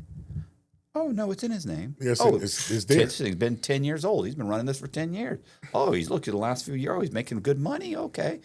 And so it gives you that gives you super credibility, right? And longevity, none of which you have in reality. Not at all. You've had an ID for 2 weeks. So that's it, right? So then when they lend you the money, they just you go in to the bank and they actually cut you a check in the bank? Yeah, they would deposit the funds into the bank account. Okay. So that usually the funds, if most of the time the funds can be available the same day. Sometimes it might be the next morning, but the funds are going to be in that bank account. It's just going to be like that. And this was what year were all these? this is like 9, 10, 11, 8. Okay. You know, I was going to say I used to go to and I think they were 7. Most of the places I went to were by 2008. By the time that you're doing this, they're gone. But you'll remember them. Do you remember Citigroup? Citigroup. Okay. So I would go to a couple different banks for the personal loans. Yeah. And I'd go and I'd get like a personal loan for like 15 grand, another one for 15 grand. Exactly. And then I'd go to Citigroup, 12,500 is what they'd give you. And then I'd go to, do you remember American General? There was it was shitty. Like you could have shitty credit. They give you like 5,000. So it's like I would go and and then then the credit cards, you'd go and you'd apply for credit cards with like SunTrust, you'd get like 10,000. Then as the score is dropping, then you start getting denied on the credit cards. Then you're going to Dillard's and you're getting 4,000 at Dillard's, and then you're going to the weaker the credit, the lesser Right. places just Yeah. go. That's when people, they used to kill me when I hear somebody saying, "Hey, you know what? I'm going to get a Macy's card." I said, "The hell is you wasting your credit for on a Macy's card? Yeah. You get that shit at you the go end. to Bank of Yeah, you America. get that at Right. the end. You get that after things last- dwindle down. Like last- it's very Then finally it would be like the Gap and like Home Depot, like 250, and then it's over. It's over. You can't get It's it. over. Everything's just denied It's today, and you over. realize like my scores have to be. I don't even know if scores are affected like that anymore. But let me tell you, back then, every time you pulled, it was like drop, drop, drop. So you had to just keep going, and but then you think, oh man, it sucks. But then you start adding it up, and you're like, I got $60,000 in credit cards. I mean, some department stores, like all the way to, from major credit cards, and you start at the major credit cards, right? And just down. But you get this one's 20,000, 15, 10, 7. Okay, well you add that up, you got 40,000. That's 40,000. Then it's the 3,000, 2,000, 250. because what a lot of times what they're not realizing is that they're going to give you credit based upon what's on your actual credit report, right? Yeah, not the inquiries suck. Yeah, and that's why I always tell people, like, trying to go get something from like a Chase when you don't have nothing big on your credit profile, it's really slim to none, right? Yeah. But that's why I like to always tell them, saying, hey, listen, go to a credit union first. The reason that you go to a credit union is because you got banks like Navy Federal, Andrews Federal Credit Union. You got those type of credit unions that they initially would give you some 15s, 20, 25,000s from off the gate, right? Mm-hmm. Even with not having reputable big ones on there, but you use those. And you get into those credit unions by joining. You get into a lot of credit unions by joining ACC, American Consumer Council. Right? I always tell people, man, join American Consumer Council because that'll open the doors. Because credit unions won't let you get in unless you live, work, or worship in that particular area. That's what most of them like say. Do you live in this area? Do you work here? Do you worship here? Right? But if you can actually join American Consumer Council, that's your back door of getting in there. That opens them all up. And then that allows you to get those bigger limits. Now you got some bigger limits on your cards. Now you switch over, and now you can go over to the Chases and to the Amexes to get the bigger ones. And then you're able to show the bigger ones because what a lot of people are not realizing too is that you use your personal credit to making sure to go get those business credit cards. And that's how you're able to go get those 40s, 50s, those even $60,000 credit cards, because now you can, when they go look at your personal credit, right, what kills me a lot of time at is they say, well, I want to get business credit, but I don't have any personal, I don't want to use my personal credit. I said, man, you've been watching too much internet TV, because in order to get these type of credit cards from these big banks, they're going to take a look at your personal credit, and they want to make sure that it has some type of reputable to own it. And so that's what I was saying. When I was going in, I'm making sure that I'm able to take that and then reference that over to the business loans to go get the 150s, the 200s, because now you can take a personal credit. For example, here's a great example. Coming out of Richmond, Virginia. When I'm in Richmond, Virginia, there was a bank there at the time called BB&T, right? That's still around. Okay. Yeah, that BB&T that I went to in Richmond, the lady, she allowed me to get $200,000 from the bank. The way that she allowed me to get the $200,000 from the bank was, she said, we got to make sure that you got to have a collateral of 10% on this loan on the business side. So I'm saying, well, how can I get 10% on the business side, which is ain't number $20,000? I pulled out the personal loan, right? When I'm able to pull out a personal loan from 2 different credit unions, right? Got the $20,000 from them. They gave me $10,000 and $10,000 on the credit union. Now I'm able to put that $20,000 into a business account, right? And now they will lend me the $200,000 because they can see the $20,000 that's been deposited in there. And the reason that they can see that $20,000 in there is because I poured it on a personal loan, but they don't know that I got that loan from there, is because you did it immediately. When you do something within the first, as we just talked about earlier, if you do something within the first 45 to 60 days of that loan, it's not going to show on that personal credit report right then. It's going to show after that. That's why anytime that you're doing that, you got to move faster and faster and faster on that loan. So once you know this, because this is what happened with me. Once I knew, once you listen, once you do it once, it's a rush. You can just do it over and over and over. So I was gonna say, once you know that, do you then turn around and start setting up all of your, like, hey, I know I could borrow $200,000 from this bank. Yeah, I got the $200,000. Okay. Got the money, closed everything down, walked away. Do you then have, like, I know that BB&T is good for this loan, and I know if I can start setting up these stolen identities, and then I do this. Do you do the same thing every time? You're like, stolen identity, go get a bank account. It's got to have over 5 years or 10. I don't know what the criteria is. Get that. It's in the name. Got the card. Got this. Open a bank account. Put $20,000 into the account, and then now it's been over 45 days, whatever. I now go into BB&T and I apply for the loan. Because why do I do that? Because I just did it. I just did it over here. Right. Do you does that become something you keep doing until eventually they shut it down? Because that's what they do. Yeah, but 6 months later, they're like, nobody's getting a loan. None. But but then you learn so much that you're saying, well, Wells Fargo would do it, right? So you're thinking to yourself, Wells Fargo is good, as Golden Goose at Wells Fargo is good. Then that's when I started learning about regionals. Just because something works good at this Wells Fargo in Atlanta does not mean that it works this Wells Fargo in Phoenix. Just because it works at this Wells Fargo over here, it doesn't mean that over there, because I found out that in different places, they will pull different credit reports.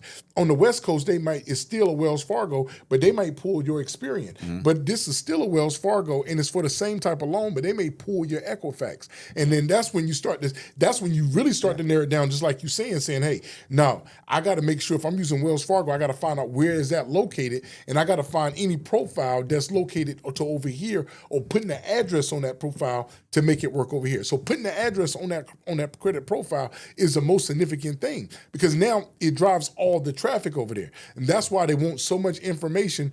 Back then, let's say, hey, you want to put this address in it? It's the Wild Wild West. That was when you can actually go to the post office box and reroute mail. When you can actually send it to an actual real address if it's in that city, and you can go to the post office and reroute that mail. You know what I'm talking about now? Yeah. You they don't do that anymore? You can't. I don't know. I would think at some point they got.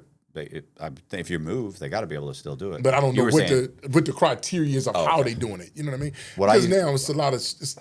I used to just go find a fucking abandoned house and just start mailing stuff to. I would write a letter to if it was abandoned, but it looked like it's got a sign in the front yard. Somebody's mowing the yard. They're trying to sell it. Yeah. But you look at it and you think somebody could live here. Like from the street, I can't tell. Yeah. But and then I would go and then I would write a letter to the postman and stick it on like the neighbor's mailbox, and so it'd say postman. And he'd grab it and he'd open it, and I'd say, "Hey, I just moved in this house." Even if it was if nobody would live there, because what happens is when people move and they start not getting mail there, or they get something like you just said, a change of address, they'll stop delivering mail. So I write a letter to him saying, "Hey, I just moved in here, and I'm going to be receiving mail," and I put mail in. So within a day, he's already getting stuff that says for that address for some guy. So they immediately start delivering it again. But even if it's that junk mail, you're just getting him on the right path just to start passing mail back to that address. And you're going to get junk mail because by the time once I've done that, I'm immediately applying for credit cards. So you're going to start getting junk mail too. For sure. Then you get on all the lists, and he's like, "Oh, somebody definitely lives here, or they bought the place. Somebody's here. There's getting all this mail. I got the letter, and now anything you want, the credit cards, everything, mail there, mail there, mail there." Where before, if he thought nobody lived there, they'll stop delivering. They'll just start sending this shit back. Oh no, they will. They will. But that's what I would do as opposed to having the rerouting. Or I always had a problem with the holding the mail. Have you ever had that?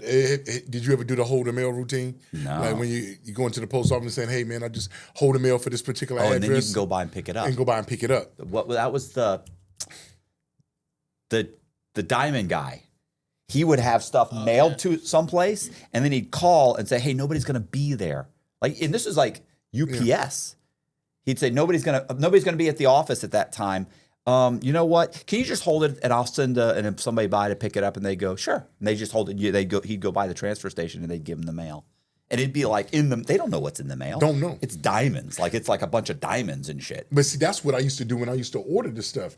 Even when you order the credit card, because when you're dealing with bigger credit card companies like your Chases, your Amexes and stuff, and you're dealing with upper credit cards, right? You're gonna get more of a package. It's just not gonna come in an envelope, right? They got all this benefits. Yeah, they're gonna make sure that they let you know about the perks and rewards because it's all about the packaging, right?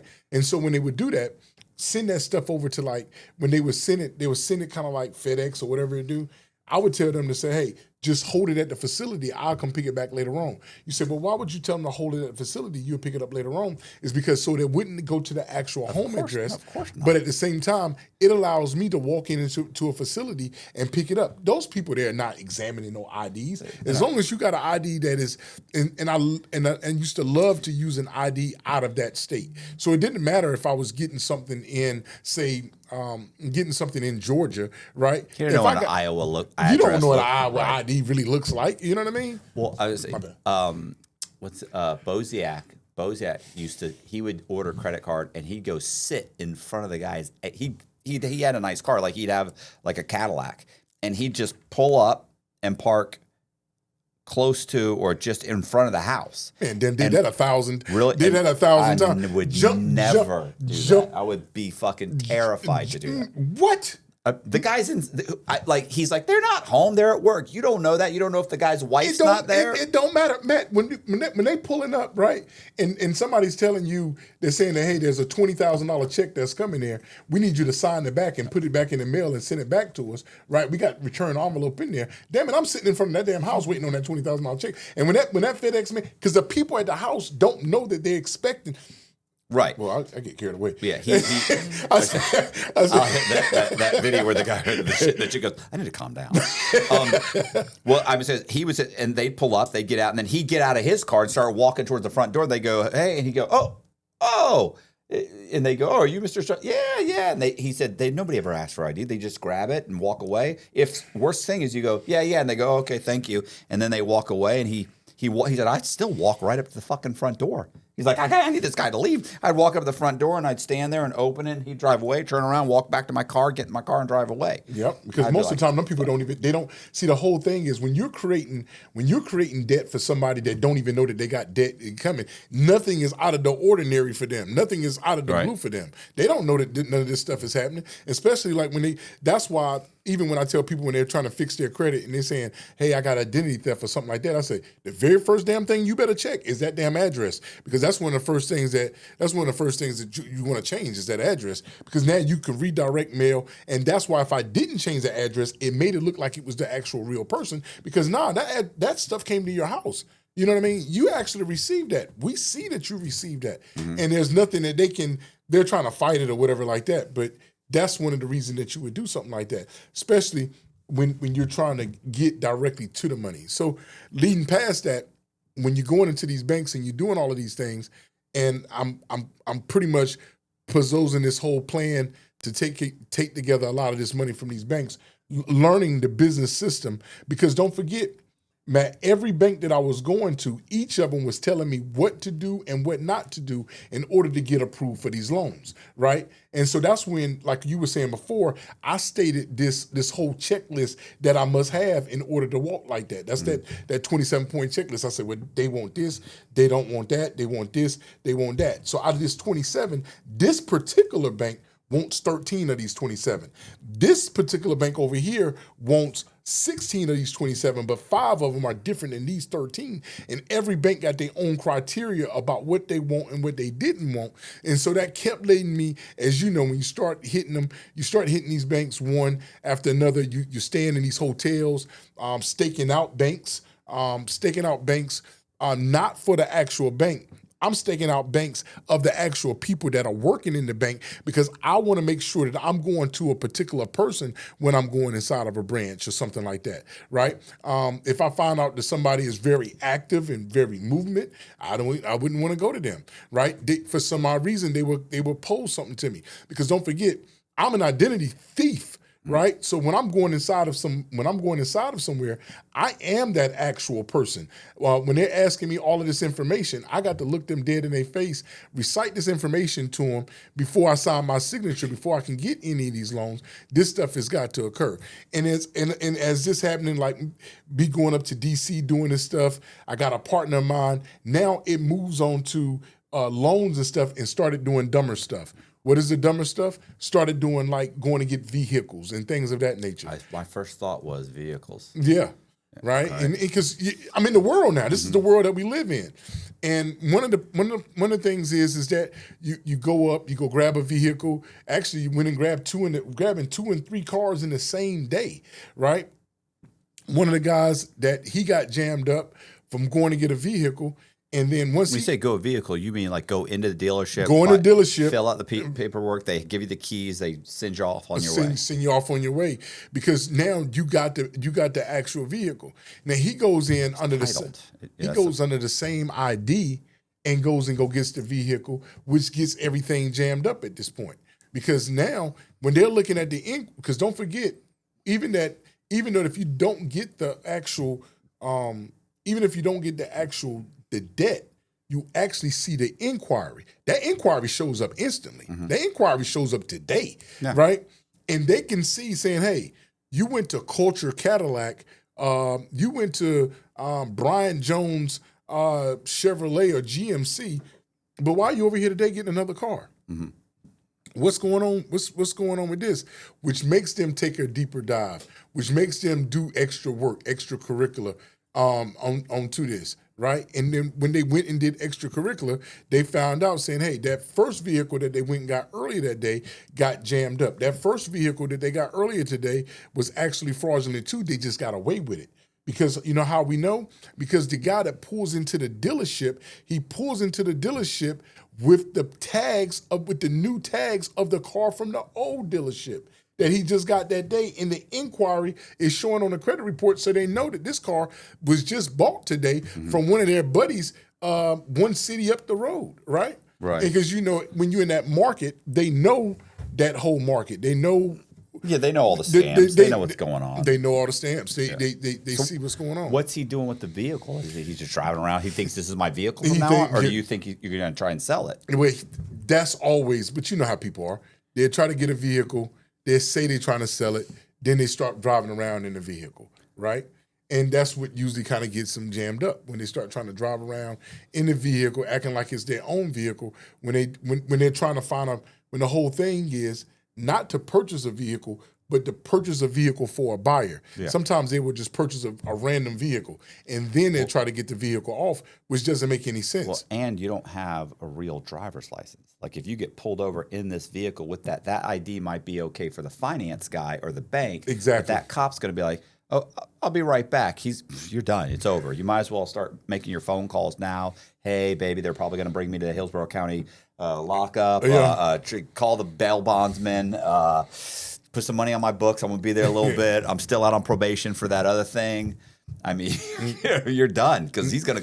You about 2 minutes before the other police cars start showing up. No, and that's exactly how it happens, right? I have a question for you. Talk to me. Well, I have a question. I'm gonna tell you. You remember Mighty Mouse? Mm-hmm. Yeah. This is the cars. Yeah. You're like this. I'll go through it quick. Okay. So I met a guy when I was locked up in Atlanta in the U.S. Marshals holdover. His name was Mighty Mouse. Black guy, 5'3", shorter than me. Built like you. I mean, he had like a look. He looked like Mighty Mouse. He had a tattoo of Mighty Mouse on his arm. So that's why I started calling him. Well, no, he looked in general. Everybody called him Mighty Mouse. You looked at him. He was like freakish. He had such a tiny, and he was tiny. Listen, super cool. I would love if anybody out there knows he was in Atlanta. If anybody knows this guy, I would love to talk to this guy. You would be able to talk to this guy for hours. And you're going to love what he did. This is the only time I've ever thought that this was sharp, bro. This was sharp. Yeah. He'd been locked up for fraud before in the feds. He was on probation when I met him. Was you in Atlanta or was you in the holdover?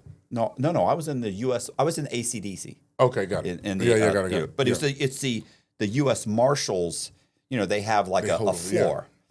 Yeah. So I'm in there. He's in there. You're gonna love this. So he's already on paper for fraud. He's already been to the feds. Yeah. He's out on paper, gets jammed up on this scam. I'll explain why. It is his fault, but goes. So we're sitting there. I had just been on like Dateline. Had just did a 1 hour special. So we're watching my Dateline special in the holdover. So everybody thinks I'm the coolest, right? And so I'm talking to him. So he comes. He says, and I say, so what are you here for? He's like, listen. He said, here's what I did. I'm gonna tell you what I did. He was. Do you remember the pre-approval checks they used to mail out for your cars? Yeah, cars. Yeah. He had a guy. He would get a fake ID in somebody's name. He doesn't have to have just a fake ID. Just bullshit fake ID. Yeah. He didn't have anything connected. No social security. Nothing. He doesn't know anything about it. Just a fake ID, could be made up. He goes into, but it looks good. So he goes in and says, "Hey, I want to rent this, or I want to drive this car." We're talking about like $100,000 Mercedes. Now it's probably worth $200,000. Yeah. So a $200,000 Mercedes, whatever. Goes. He said, you drive it around real quick. You come back. And the guy says, okay, what do you think? He's like, I like it. You argue a little bit, see if you can get some floor mats, whatever. You make it seem legit, because if you don't argue a little bit and bicker a little bit, they think something's wrong. You can't just say, I'll take it. So he walks in. He knows all the right things to say. They say, okay, well, let's go talk to the finance guy. He said, no, I'm already approved. He said, and he opens up the envelope. He had made his own envelopes, his own checks, his own everything. He goes in the finance guy. He gives them the whole packet. The guy opens it up. He gets them all the time. You sure you don't want us to do the No, I'm already pre-approved. I already talked to him. Okay. So he picks up the phone. This is how simple this worked. The finance guy picks up the phone, calls the phone number. On the phone number, he's got Mighty Mouse, his girlfriend, sitting in his house. His $1.5 or $2 million house, and this is 20 years ago. In like Buckhead or something. Yeah. So she answers the phone and says, let's say Southern Exchange Bank, how may I help you? And they're like, or whatever she says. She says exactly what they say whenever you call these things. And they go, okay, I've got so and so here. I need to. Okay, all right, hold on. I need what make and model of the vehicle? Okay. What's the VIN number? Okay. And so she starts saying asks all the questions. How much is the vehicle? Everything included. He tells her. She says, okay. She has a series of questions. Can you put my person on the phone? Yes. Last 4 digits of your social security. 42012. Mm-hmm. Okay. Hang up the phone. Yes. No. Okay. Your interest rate. No. I'm good with that. Okay. Yeah. No, that's fine. How much? Yeah. Can you do 60 months? Can you do? Oh yeah. Okay. Hey. All right. Here. Hold on. Boom. Talks to the guy and says, give me a minute. Puts him on hold. Comes back a little bit and says, okay.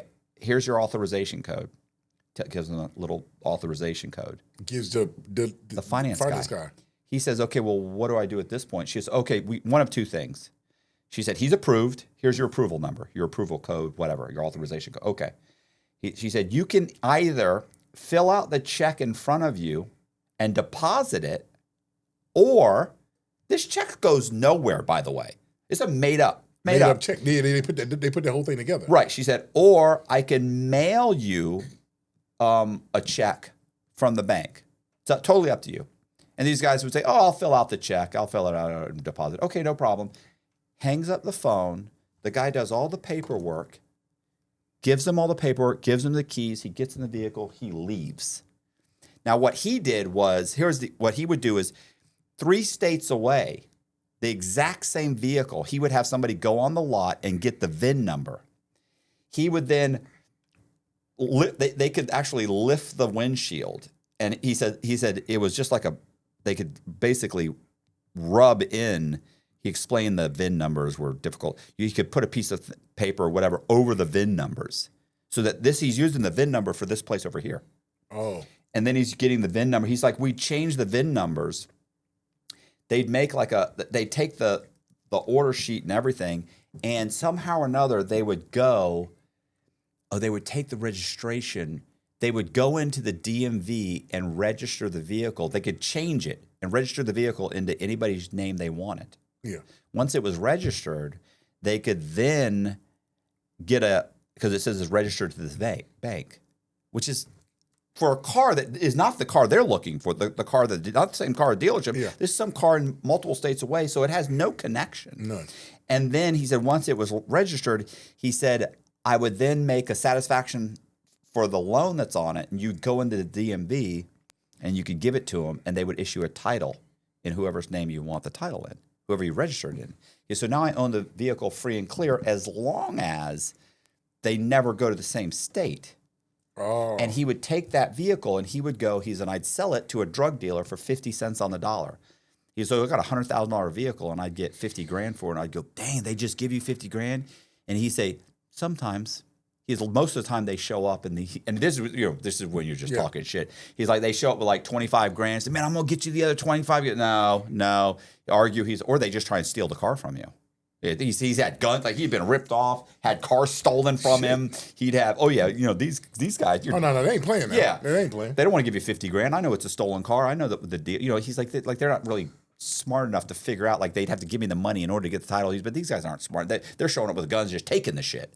So when in fact you could just give me the money and you've got a $100,000 vehicle. You could go around and sell it. Yeah, for sure. Anyway, amazing scam. He had it down. He was sharp as a fucking tack. That's a lot. How do you think? Yeah, but think about what he's doing. He's getting 50, 80, 75,000. And he's doing these things. He's doing 4 or 5 of these a week. He'd been doing it for years. He's living in like a $2 million house. He's driving a like couple $100,000 like Maserati. He's phenomenal. How do you think he gets caught? It's a flawless scam. Mm. Think about it. They don't even know it's. Somebody told him? He fucked some girl that his girlfriend knew, and the girl told her, and the girlfriend and him get into an argument, and she calls the FBI or his PO, I forget, because he's at a PO. Yeah. He had a separate apartment he rented just for the PO. Calls, they show up. He's got 6 brand new vehicles at his house. He's got like a 4-car garage. Yeah. They show up. Who are these? What? He's like, and I was like, holy shit. He's like, yeah, that was like 4 days ago, and now I'm here. I'm like, oh my God. And I'm like, how much time are you going to do? He said, well, they really only know about these cars. That's the whole thing. And they've taken what they know. Those cars. Yeah. They don't know about the other 60 cars he's done. Now he's like, now they did go through my house. They probably got some stuff. Did he get jammed the first time too for the same thing? No. First time was like credit card fraud. Oh, okay. And he said, I don't do credit card fraud anymore. This is what I'm doing now. His biggest problem with that whole scam, he wasn't scared because he knew it so inside and out. He wasn't concerned, nothing. And he said, look, at the dealership, they're not trying to jam you up. If something's not right, and they're like, yeah, you know what, we're going to make a call where this. He's like, you haven't gotten anything. It's not until you get something that they really, they're not trying. Look, and all these dealerships are doing something. They're all making pay stubs. They're doing something. They're just, They all got some bullshit with them. It doesn't matter what level either. Yeah. So that wasn't his concern. His concern was like the drug dealers. He's like, they're a problem. He's like, they would show up with it because they're always trying to get over on you. Like if it's 50, show up with 50. They don't. They want to show up with 40 or 45, and they want to argue with you. And I'm good for it, and I'm this and I'm that. He's like, they're just a problem to deal with. That was his biggest problem. But what's great was it was always cash. It's 50 grand in cash. You know how hard it is to get? I was going to ask you this. How are you getting? You're getting a check for 25 grand. Yeah. And you're getting a check here and a check here, and you get 50,000. How are you getting the money out of these banks? Are you slowly just going in and removing money? No, you can move. You could once you get that money, then at that point, it's just walking in, and you're just telling them, saying, "Hey, I need." That's that. I call it the call to order, right? So if anybody's ever gotten a lot of money from the bank, it's two things that you're going to know. One is that money could come in a sealed container, right? Which means it comes in a brown box with the U.S. Treasury over the top of it, which means the tape. That means you ordered the money to come to that particular bank. They can order money for you. So you tell them saying, hey, today is Tuesday, saying, hey, Thursday, I'm going to come get 40 grand from you or such and such like that. And they have that money. And when you're dealing with that one particular banker, because don't forget, I have no fear because the person that I'm dealing with at this bank, I'm already been dealing with them. And this person don't even open up the account. That's if I'm trying to get a large sum of money. That's if I need a big sum of money. But most of the time, at that point, you just maneuvering the money through the system, right? This is before the Cashapp days and before this. What's this stuff now? What's it called? Zelle. Way before this stuff. You know what I mean? So you got to really walk in, get the money out, or you can do wire transfers to another bank. I like a lot. I used to like a lot of them offsetting banks and wiring money too. Those banks that are so Walmart has a bank. I forgot the name of it now. It's like a You mean like Western Union? No. It's a bank, but it's a bank that is like an off-brand bank. It's the Wood Forest banks and stuff like that. Yeah, they're lower tier banks. Yeah, right. Which makes when I'm dealing with these type of banks, these banks are being like Walmarts and things of that nature. They're used to dealing with cash. Used to dealing with cash makes it a lot easier. I used to go in and I would just get like 6,000, 7,000, but I've got 12 bank accounts. Yeah. So I'm getting 6,000, 5,000, 7,000. Because the only time I ever went in and asked for 29 grand one time to cash a $29,000 check, they gave me such a fucking. I got the money. It just took forever, and I was sitting there. And the guy took my ID for a hell of a lot longer than 180 seconds. And I'm sitting there the whole time. And my girlfriend's calling me saying, get out of the bank. And I'm like, what am I going to do? I'm like, he's got a $29,000 cashier's check, and he's got my ID, and he's got my credit card. Like, he's going to call the cops for sure. Like, I'm not going, like, I can't leave. So finally, after he called, he called the title company, called there. He actually called me as the person that wrote the check, a different person. So I had to answer the phone in the bank as someone else and verify that I wrote the check and hang up the phone. He comes out with the chick that I think I talked to, and he counts out the money, and he gives me the money, 29 grand, and I'm stuffing it in my pocket. I'm like trying to get it. And as I'm walking out, he said, I was Scott Cugno. He said, Mr. Cugno, he said, I'd like to say something. I said, yeah, what's up? And he goes, I feel very apprehensive about this transaction. And I go, well, what is it exactly? And he goes, I can't put my finger on it. And I go, it'll come to you. And I just turn around, I bolt out the fucking. I got in the car and I drove off, and I was just like, oh my God. But it took 30 minutes to get at least 30 minutes, but it felt like 3 hours. Oh, I know that feeling. Anytime that you're sitting somewhere and you're waiting for something, that's why I told you that 180, that time span is when you're sitting there, and that's why anytime they took my ID and they left with my ID. But you got to be cool. Oh no, you're the coolest looking person around. But that thing is hitting hard. This guy told the Secret Service he wasn't nervous. He's like, he asked for a fucking Diet Coke. Like he sat there. He's on the phone. He's making calls. They were like, he's like, he didn't leave. Like, typically when they leave, if it's fraud, the guy will try and bolt. Or the guy's like, can I get my stuff back? They panic, right? I just sat there the whole time. And the only reason I was even on the phone is because my girlfriend just kept calling. The chick I was dating, she's like, "What's going on now?" But she's panicking in the parking lot, and I'm thinking to myself, like, it's a mistake. I shouldn't have left the keys with her. Yeah, like, I should have taken the keys. She's gonna leave any minute now. But he was like, I was totally cool, but I wasn't. I was terrified. I mean, my heart was just like a jackrabbit. But I have that ability to be. Just that just what's up? Boom, just well, we're gonna talk to a manager, somebody. Let's get up, let's escalate. I need the money. That's me all day. I'm sitting there doing that. I'm ready to argue. Hold up, what's going on? Well, we're thinking about calling the police. Well, let's get them here if that's what we need to do, so I can get my money. Yeah. What? That's it. You know what I mean? But yeah, you call their because they do have all my shit. Like I'm thinking to myself, they're either getting me here or they're getting me at the house. Like if I can't. I need to get the money. I need you to believe this. So I can't bolt. If the guy, the fraudster's got to be like, just give me my stuff. And he leaves. Now they're calling the police for sure. No, for sure. They're calling the police. But there's been times that happened to me, though. Right. Like I was sharing with you earlier about some of those times something happens and it's just not right. And this is like, because me on one hand is I'm looking at it. I'm in a state. Maybe I'm in Kentucky, right? Maybe I'm in Lexington, Kentucky, right? And I'm there.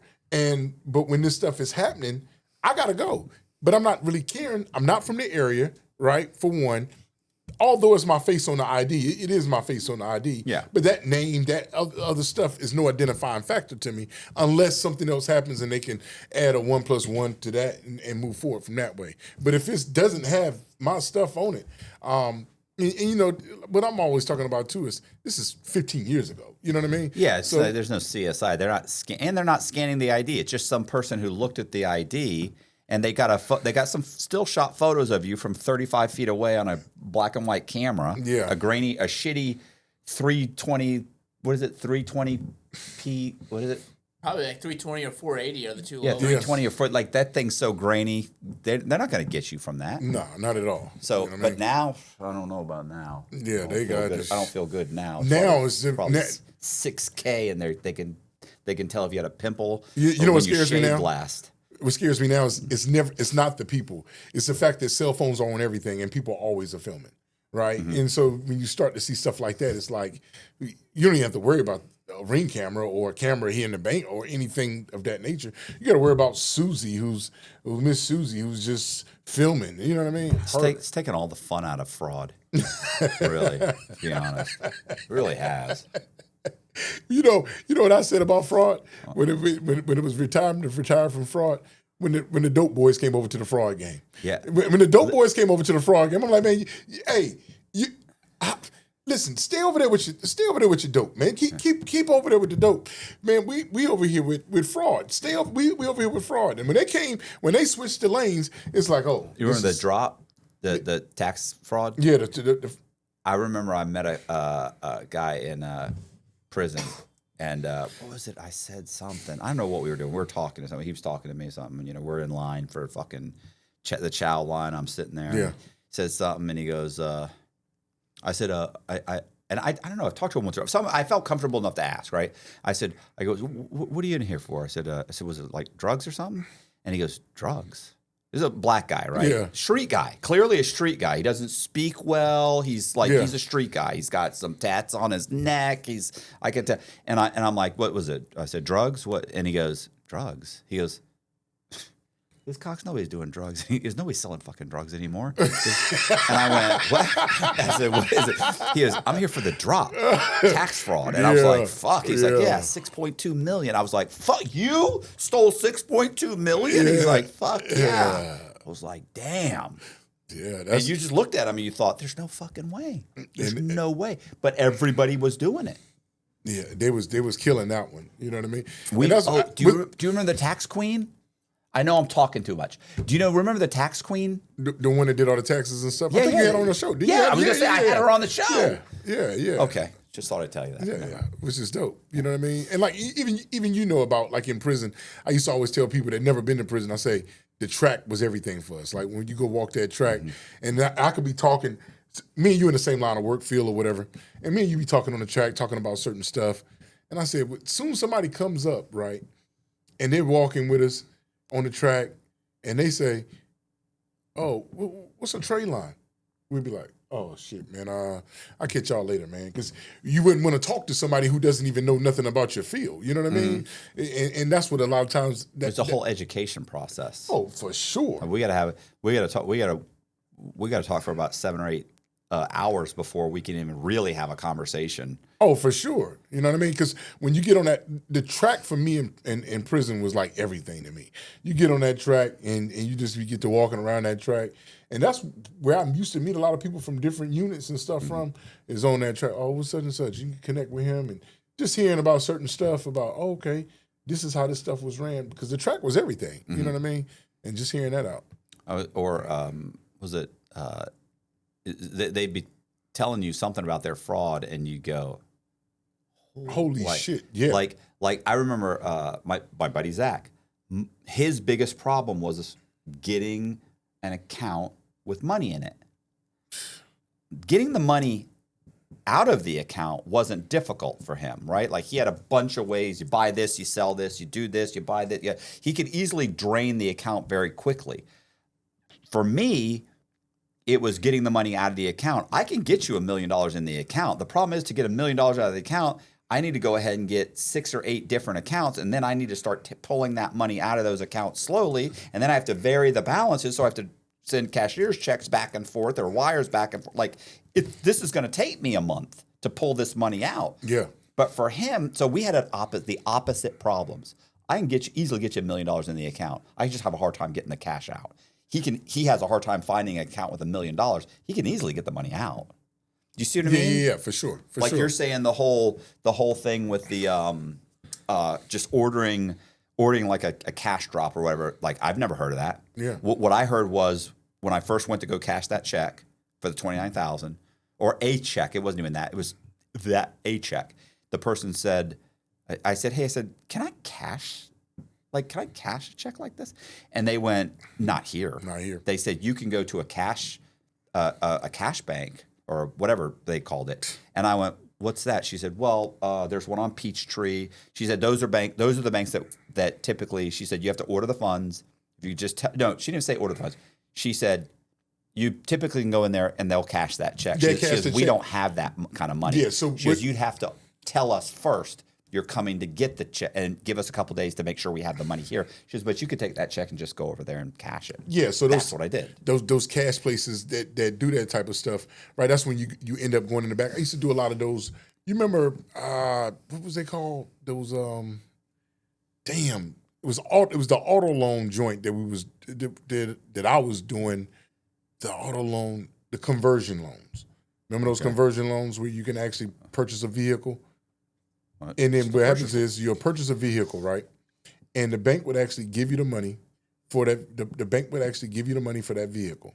But the thing about it was you never actually purchased the vehicle. Okay. Right? And so then they flipped that loan and called it a personal loan. So don't forget, when you got an automobile loan, that automobile loan is a secured loan because it's secured by the actual asset, which is the vehicle. Right. So that loan would probably be anywhere about 7.9 to 9.9%, right? Right. Or personal loan's a lot higher. A personal loan, when they flipped it over to the personal loan, now they changed that interest rate to 17.9 to 20.9. Right. Right. But that's at that time. That was back then. They was doing that and getting that stuff done. But when you got the check was between you and the actual auto lender or whoever you got the car from, and right now you got to cash that check. So you would take that check to one of those cash advance type places, kind of like places that you're talking about, Jefferson Cash Place or whatever like that. Mm-hmm. They're usually all in the hood, street corner places. And when you go in there, they usually talk to you at the window, show all sorts of ID. Then you and both parties, bulletproof glass, walk in the back, and they'll give you the money that way. But the thing about it is, their percentage would, if that loan happened to be a $30,000 loan, you'd be lucky to walk out of there with $23,000, much money they're going to take. It felt like there was another partner in the deal, the way they was, this is $4.99 for a processing fee and $2.99 for a setup fee. What is all this for? Like, are you getting this? why are you adding all these fees onto these loans? And that's what We're gonna need a photograph of you. We're gonna need you to do this an internal swab on your cheek, and we're gonna need your fingerprint. For You're like, sure. fuck, I'm being processed. For sure, with all this stuff. So once you said you started doing the car loans, the auto loans. Yeah. What happened? Like, what was the progression from what happened from there? Well, just kind of that was just. It's more like when you're in fraud, right? There's so many different angles that come into fraud, and then when you're also in the fraud, there's so many different players that you bump into in fraud, right? Especially like when I'm saying, how do I bump into these players? I bump into these players when I'm trying to go get a W-2, like I was talking about, or I'm trying to get somebody to do some illegitimate, tax forms or something like that. That right now, that creates an area where other fraudsters live at. Hey, did you know about this? I'm looking for somebody that can do this, or I'm looking for somebody that can do that, and then you start connecting with them on different activities that they got going on as well, right? And so that's what I'm talking about. That conglomerate of you joining forces, doing all different types of other types of fraud, and auto at that time was just happened to be an extension of what was going on. Right. The bread and butter of everything was actually going to the bank, going to get these loans, because like you had before, we was just talking, the no fear factor. I don't give a damn what nobody tell me.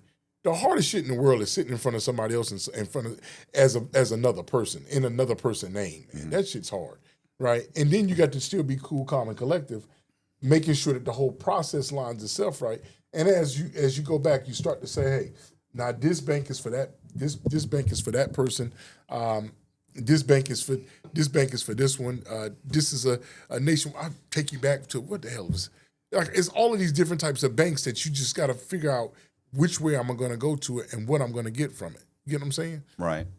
So how long does this go on until you get grabbed? Oh, this is interesting here.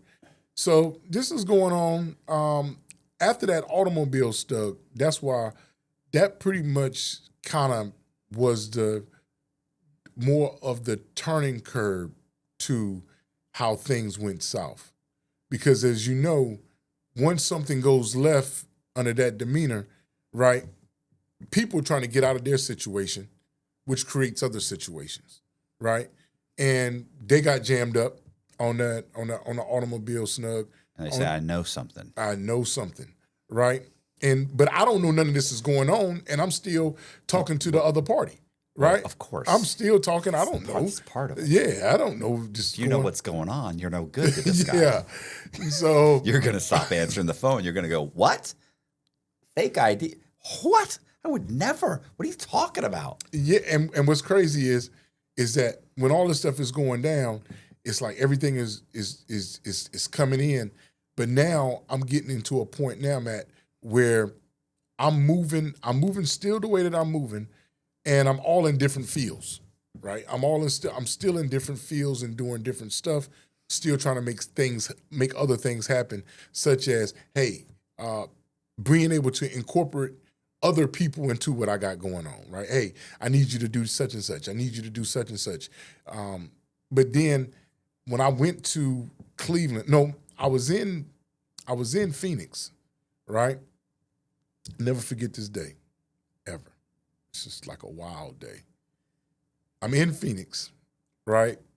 And I got as they say, I got a big score, right? I got a big score, right? I said, I got to go do this. I got to do this thing. But I need to bring somebody else in on it to kind of help me about. I called my partner. Up. I said, hey, it's in the middle of the night. It's like, it might be like 11 o'clock. Mm-hmm. No, it might be like 10 o'clock at night, Phoenix time. But I know it was 1 o'clock East Coast time, right? So it's like 1 a.m. East Coast 10. And I called my partner up. I said, yo, I need to get with you, do X, Y, and Z. He hits me back and says, I said, man, it's late. I ain't mean to wake you. He said, it ain't too late. He said, I'm in Vegas. I said, oh, you in Vegas? I said, yeah. He said, I need you to we need to connect in Phoenix.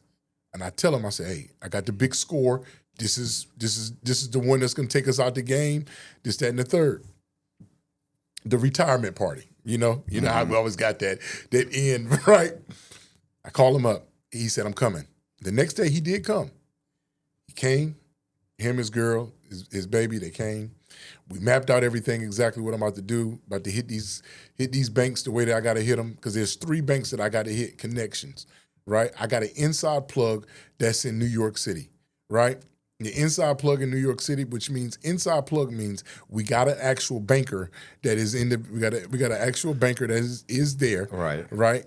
And this banker is basically going to approve everything that we got. As long as I got the profiles, they are approving the loans, and everything is good. No problem. That night, right? That next day, he's there. We talking.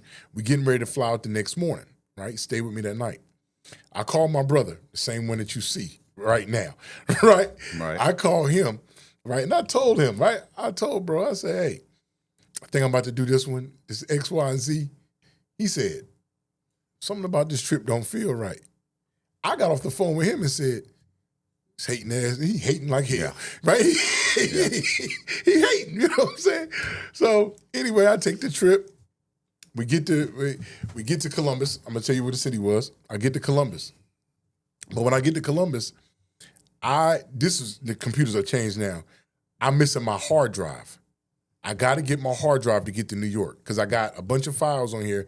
They're telling me that if I got these files, everything is great. I got my files in Phoenix. I got to fly back to Phoenix. There is no more flights out of Columbus for that night. When there's no more flights out of Columbus for that night, I look up and there happened to be a flight that is leaving out, going back to Phoenix, but it's flying out of Cleveland. That flight leaves at 11:59 that night. Right? I remember it like it was yesterday. It leaves at 11:59 p.m. that night.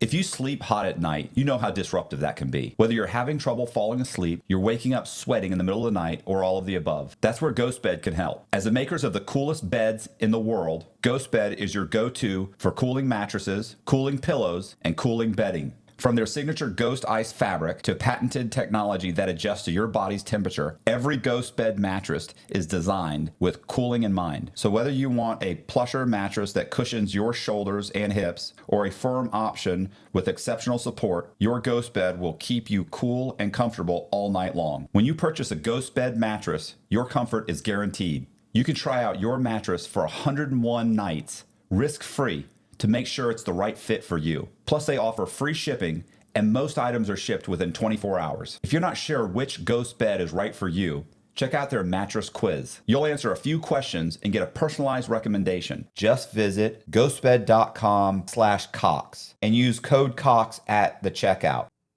When it leaves at 11:59 p.m. that night, I'm in Columbus and it's like 7:30, 8 o'clock at night. No more flights going to Phoenix.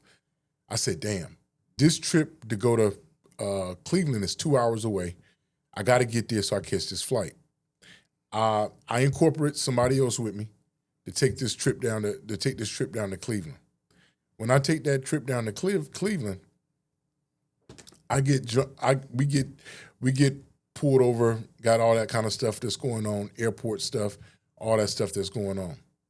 When they got me, right? I got a bunch. Get pulled over for what? I'm in the airport. We getting pulled over first. Now I'm going to the airport. We got pulled over for just a random pullover, speeding or something like that. Right? Something didn't feel right then, but I continued to go to this airport. I got to this airport. When I get to the airport, I'm going through the airport. When I'm going through the airport, I go look at my ID. I put my stuff in the system. My name doesn't come up. My name doesn't come up because I fly under a certain name. Okay. Right? I'm like, I call my people that booked my ticket. I said, hey, my name ain't pulling up. They said, we booked it under your real name. Right? I said, you booked it on Flame? Yeah, we booked it. Cool. I'm like, I go to the counter. When I go to this counter, Matt, the lady says, hold on or something. It comes back. She said, go ahead and go. I noticed something was right because you could kind of feel how the shift is going. This time they're alerting officials that, the airport security and stuff like that. They got this thing, it's called a do not fly list. Yeah. Right? But I'm not aware of that. they still let me go. When I go through that little TSA thing, they ask me to step to the right. When I step to the right, they put me into that room. When they put me into the room, don't forget I got somebody with me. I got a companion with me. Mm-hmm. They put me into that room. I'm like, what they got me here for? 3 minutes go by, 5 minutes go by, 10 minutes go by, I'm in this room. Then they bring somebody else into the room, my companion. She's sitting in the room. I'm like, what is this here for? Like, I'm just trying to get patted down and go. She was like, I don't know. The next knock at the next door, the next time that door rung, was that we got a warrant from you from the United States of America. Mm-hmm. You know what I mean? And I'm like, oh, this is it. They have already completed their task. They just couldn't serve me because on my address, on everything I got, it says you can look this up, Matt. This is crazy. My address always says 151 North 6th Street, Columbus, Ohio. Now, what is 151 North 6th Street? You know what that is? No. That's a shelter. That's a shelter. Oh. Is that the federal building? Nah, that's a shelter. Okay. So that's where they came in. They could never serve me because they're going there and there's no servant, no movement. Okay. So they had to put me on that list. And so that's pretty much how it comes down, as you know how when you get locked up, you got to go through that whole fighting the thing. When I got locked up with probably, I don't know. They asked a girl about me. They was like, you know who you with? And she said, I thought I did, but I don't know who he is. I don't know who he is now. And then they start reading that stuff off. You know that stuff. Mm-hmm. AKA Mr. Such and Such, AKA Mr. Such and Such, AKA Mr. Such and Such. Did she know you under your real name? Yeah, she kind of knew me a little bit. I'm not gonna say she knew me under my real name, but she didn't know my whole name. She just know like my first name. So, but when they started reading out the AKA, she said, I gotta go. She said, I thought I knew him, but I don't know who I'm dealing with. You know what I mean? Say, I'm gonna be there for you. I'm gonna come visit you. And I ain't talk to. I'm gonna put money on your books. Hey, hold on. I need this to be on recording. I ain't talked to that bitch since. You know how that stuff goes at that point. You know. Would they bring you straight to the federal building or no? No. So the first thing that they did is it was at night. They took me down to a holdover, which is I think the name of Cleveland. I'm gonna say it wrong, but it's Cuyahoga County. That's the name of their jail in Cleveland, Ohio. Okay. They took me there. The next morning, that's when they came. Actually, when the next morning, it's like the next afternoon that day. Is this marshals or like IRS?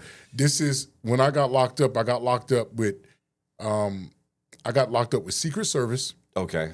I got locked up with FBI, and I got locked up with the one that I didn't even know about until then. It was called U.S. Postal Police. Police.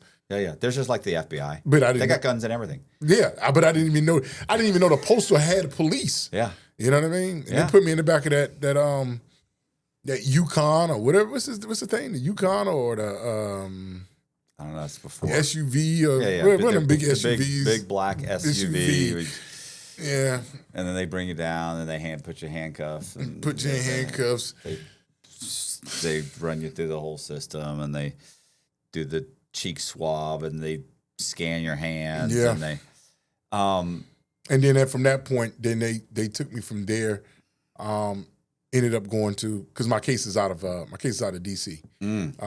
So you had to be transferred from all the way. Did you drive or fly? They fly you? They fly me. Okay. They flew me from Cleveland to DC, and then we was but I didn't fly with them. I flew with U.S. Marshals.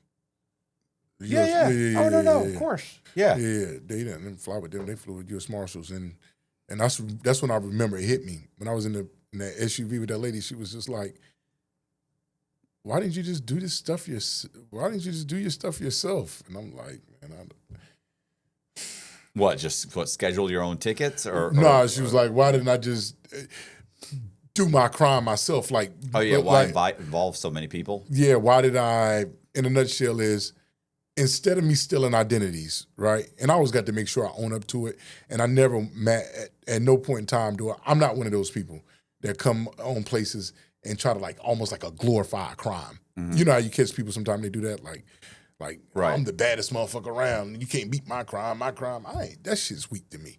You know what I mean? I just try to make sure that I say it on every platform that I'm all regretful for anything that I've did on that level. That's why pretty much trying to change my life. You know what I mean? And you learn that stuff. You know what I mean? What is she saying? Why didn't you do it yourself? Is she just saying like, why not?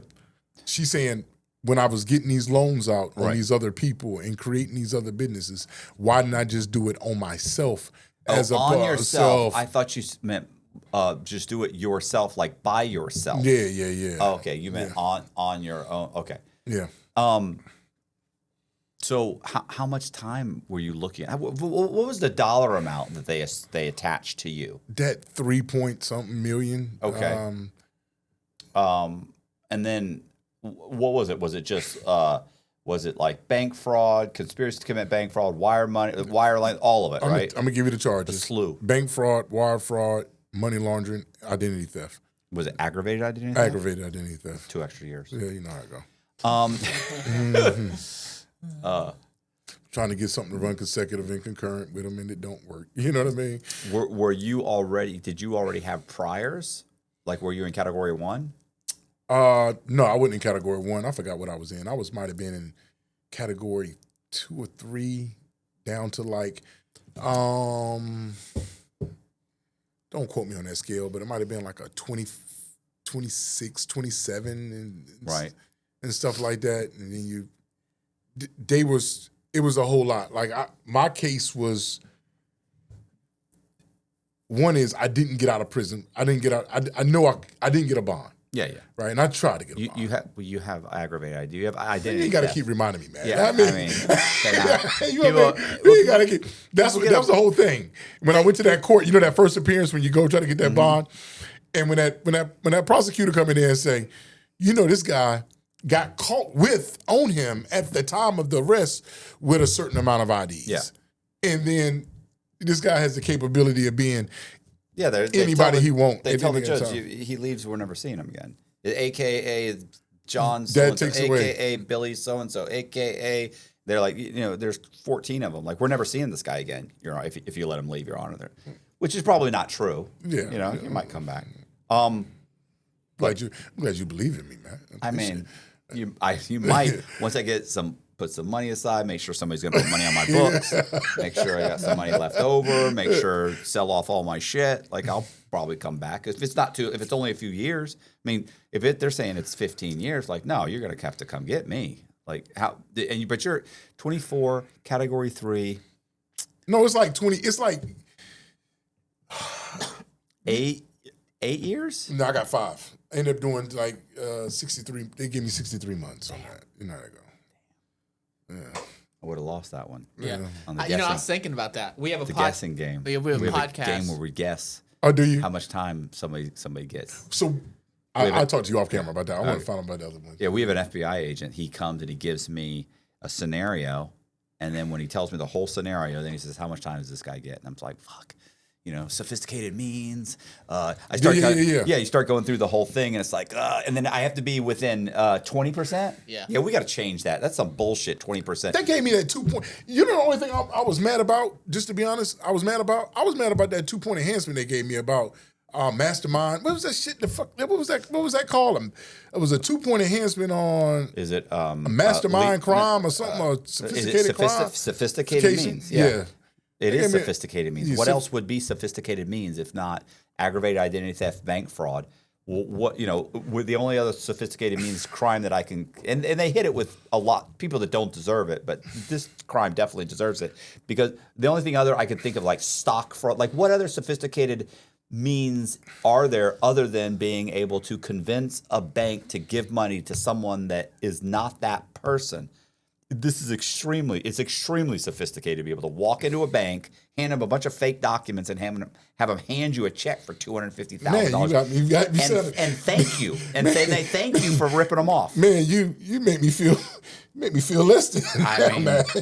that's Shit. what else? Changing jurisdiction to evade detection. Did you get that? No, I didn't get that. No. Oh, that's ridiculous. You should have got that. I'd have given you that. Hey, man. I'd have gotten you. I'd have gotten you to 8 years. Yeah, come on. You obviously changed. You're flying in. You're doing stuff here and here. It's changing jurisdiction. I got changing jurisdiction. Sophisticated means, more than, well, it depends. I don't know how many victims they actually caught, like they may have only, that's the great thing about these crimes. If you're smart, you break them down and you change all over the place. By the time they catch you, they're like, oh, we got you on these 12. You're like, 12? Yeah. Thank God. 12. No, 12. It's tough. 12, yeah. Knowing the damn well, like, of course, man. it's like 70. Like, fuck. Like, you got me on 12. You got me. So, for sure. Yeah, and then, of course, they added up and they're like, okay, 3.7 million. You're like, okay, you got me, 3.7. And that was one of the reasons I wanted to talk when we were talking, was because I said, he's been down that road before. He knows about this. Sometimes you're talking to somebody, you got to explain every damn detail, every. Oh, yeah, when you said like debt to income ratio, DTI, you're saying debt to income, I'm thinking DTI. Yeah. You're saying, what I'm saying? Like I'm thinking of the acronyms for these things, because I know them so inside and out.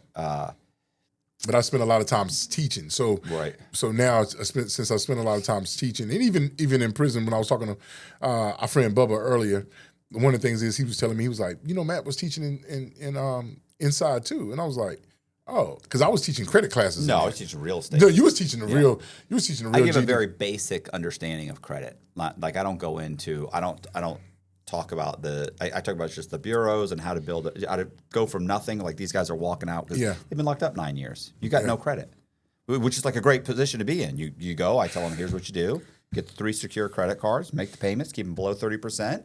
In 6 months you'll get credit scores. I explain the whole system. At this point, go get a couple personal loans. You explain it to them, but very basic. I don't ever talk about removing stuff off of people's credit because it's difficult. It's a lot of writing letters. It's a lot of waiting. People don't have patience. You need someone to do it for you because these guys they send a letter off and like 3 days later or 2 weeks later they're like, what's going on? Why is it still on? It's going to take months. It may take months. But it took you years to put it on there, but you want us to get it off right now. And months right now. Right. It doesn't make any sense at all. Yeah, I paid $400. Like, Ken, I told you it takes 6 to 9 months. That's if they don't buck. But so what happens? So you go to prison. Where'd you go to your time? Actually, first off, I did my time in Forest. I did most of my time down in Forest City, down in Arkansas. Okay. Forest City was cool. No. I did a low. Did a medium first, Maryland. Did a low. You got to wait for your points to drop and all that kind of stuff. Right.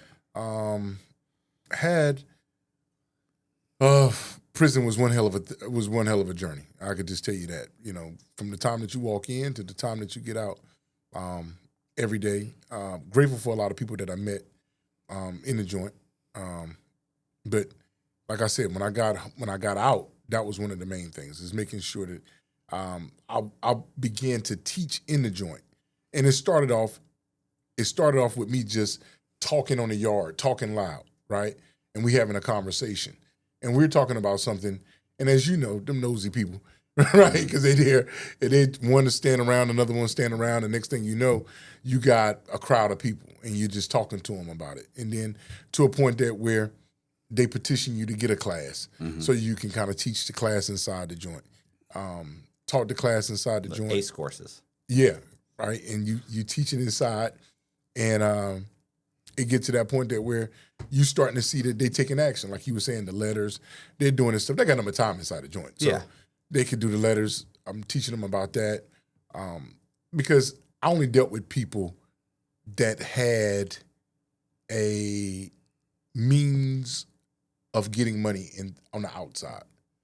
So as you know, there's certain crimes like chomos or beating on elderly or something like that. We ain't cut cloth with them at all under no circumstance. But somebody that was actually there for money, whether they were there for drugs, robbing, it didn't matter, none of that stuff. To me, it was just about teaching them the system so I can help them when they got out so they can do something with it, right? So they can say, you know what, maybe I can go start that business. So maybe I can go do such and such. Just giving them that hope that is there for them and showing them the kind of the way from that angle. You're not selling certificates? You funny. Did he do time? Did he do? No, he did. No, I sold certificates. You're talking about changing people's lives. Selling certificates, guys. Listen. I was at the Medium for 3 years. Mm-hmm. So I was at the Medium. I liked the Medium because nobody would tell on you at the Medium. And in the Low, you couldn't do this. They tell on you immediately. At the Medium, 40 guys would show up at the real estate class, and I go, "Listen, man, who wants to be here?" You have the first class. I realized very quickly, you guys don't want to be here. You're trying to get your points low enough so you can go to a low. No, yeah. Or get your trying to get these certificates so they can get up out of there. Or get transferred or get some more halfway house. Like who really wants to be here? And they sit there and I mean, if you don't want to be here, raise your hand if you don't want to be here. And I'd be like, listen, bro, let me explain something. If you don't want to be here, you just want a certificate. Right? But you're going to be talking and disruptive. Like if you just want a certificate, you don't have to stay. You give me 2 coffees and 2 creamers. Oh, you was or something. killing them. Oh, You was killing them, that man. wasn't cheap. Yeah, you was. That's like $10. That's nothing. But then I thought you was about to come back with I need 2 books, 2 flat books. No, 3 flat books or something. sometimes I do 2 coffees and a creamer or whatever. I wouldn't charge much at the Medium because so many people didn't want to be there. They're like, I'm just biding my time so I can get out and sell drugs again. Like they don't care. They're not even pretending to think that they're going to change their lives. So literally you'd have 10, 15 guys. First, it was always the first day they don't believe you. By the second day or later the next day, they'd walk up, "Hey, Cox," yeah, what's up? What was you saying about the thing? Because I'm just trying to get my points. They're gonna pull you off to the side. Yeah. They're gonna pull you off to the side. No now. problem, bro. Just bring me 2 coffees and a creamer, or I think I charge more at the Low. But 2 coffees and a creamer. Give me your name and everything. I'll mark you in every day. I'll do your test. You won't even know it. You can come by the last day if you want to get the certificate, but don't even worry about it. It'll be in the computer. And they go, okay, cool, man. They'd come back within a week. They go to commissary, give me this shit. I'd write them down. I had a little list. And I just do their information.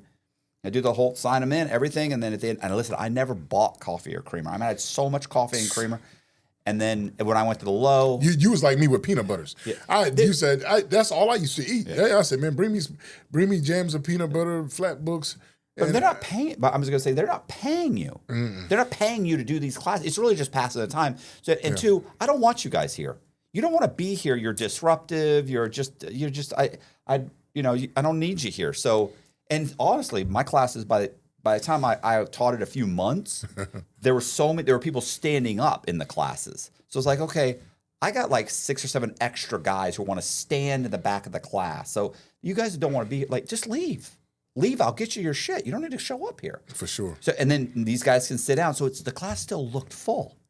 So they have no idea. Not that the staff's paying attention because they're clueless. Then in the Low, I did that in the Low once or twice. I got called out. I got called in by the guy running the place. He sat me down. He's like, "Listen, are you selling certificates?" I was like, "What?" I would never. Are you? How would that even work? I don't understand. You mean for money? I don't. And he was like, "All right, listen, Cox, come on now. Just not saying it's not happening, but don't be fucking announcing. I would never. Okay, you would never. My mistake. In general, don't make an announcement so that people would figure it out.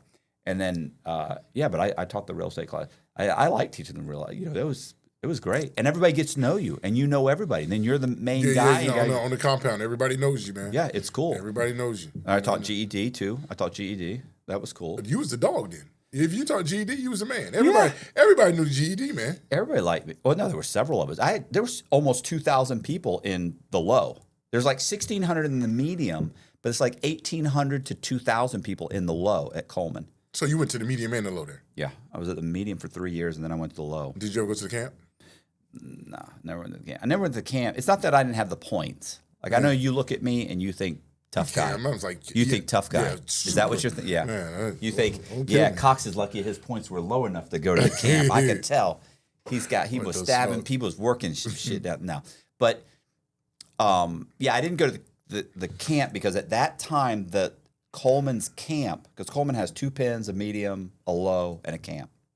Everything's male. I didn't know Coleman had 2 pins. 2 pins, pin 1 and 2 pin 2. So one's a dropout. I don't think they don't like you to say that, but one's a dropout pin, right? Like if you try to drop out of the gang or whatever, you've got maybe. So soft. I mean, not soft, but I don't know about soft, but not. They're not as serious as these guys. Maybe it could just be like you just checked in, like you. Yeah, you know? like a check in. Because everybody that I've talked to has been to the second one. They're like, oh, they're still fucking, like they're still checking paperwork. They're still trying to be hard. It's like, bro, come on, man. You dropped out of a gang, or you ran up a debt, or you're here. Yeah. So they're still trying to do it. They're all pretending.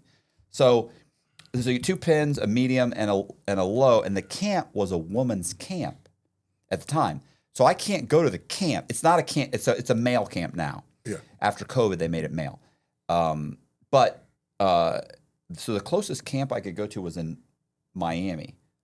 And my mom... They said that one was sweet, too. Yeah, but my mom was an hour away from where I was. So if I went to the Miami camp, it's 4 hours away, and she was in a wheelchair. This is before she passed away. I got you. So I'll never see her again. Yeah. And I was seeing her every 2 weeks, and, she's hanging on for me to get out. So what I did was I kept My going. condolences to you, too. Man. Huh? My condolences to you. Oh, to your yeah. mom. Yeah, it was a good situation when she passed away. So as good as it could have been, for the situation. So, so I would check into RDAP, and I stayed in the RDAP unit, and then for like 7 months after about 7 months I drop out. So that it keeps the management variable on you, and then 3 months later when they were going to pull the management variable and ship me again, I jumped back into RDAP. Oh, okay, got you. Right. The RDAP kept you. The RDAP kept you there. The last few years, when my points got so low that they were like, "We have to move you, like we have to." I'm like, "No," because I'm trying to stay in the low. So so I kept jumping in. Literally, that's like almost 2 years that kept me in jumping in and out and out. Mm-hmm. Yeah, it was great. RDAP was great. If you were just in there to keep a management variable on you, it was great because you didn't have to really participate. You could be a maniac, because you don't really care. I'm trying to get. I used to see RDAP, man. RDAP was underneath us, man. I used to see them. I'd be like, man, geez, they got horrible. It had to be. Not for me, but for the other guys, it was very stressful. They're trying to get a year off. They're trying to get halfway house. They're terrified. They're scared all the time. But I wasn't scared all the time. I don't want the fucking year. Mm-hmm. I want as much halfway house as I could get because I had no money. So I want to get. These guys are getting the halfway house. Like, I'm trying to go home. I'm trying to get an ankle monitor. I want an ankle monitor. I want to stay here. And I could save money here. I got nowhere to go. Mm-hmm. I want to stay in there. In the halfway house, I was pissed that I was being told I had a year halfway house, and I never got the year. I had like 9 or 10 months, and then at the last minute they pulled it because they were full, and that was in the middle of the second chance or First Step Act, and so it just fucked up the halfway house for me. So what'd you get? You ended up getting 9 months? Almost 8 months, 7.5 months. 7.5 months halfway. Yeah, I stayed in there every single day. You stayed in there for the 7.5 months? Absolutely.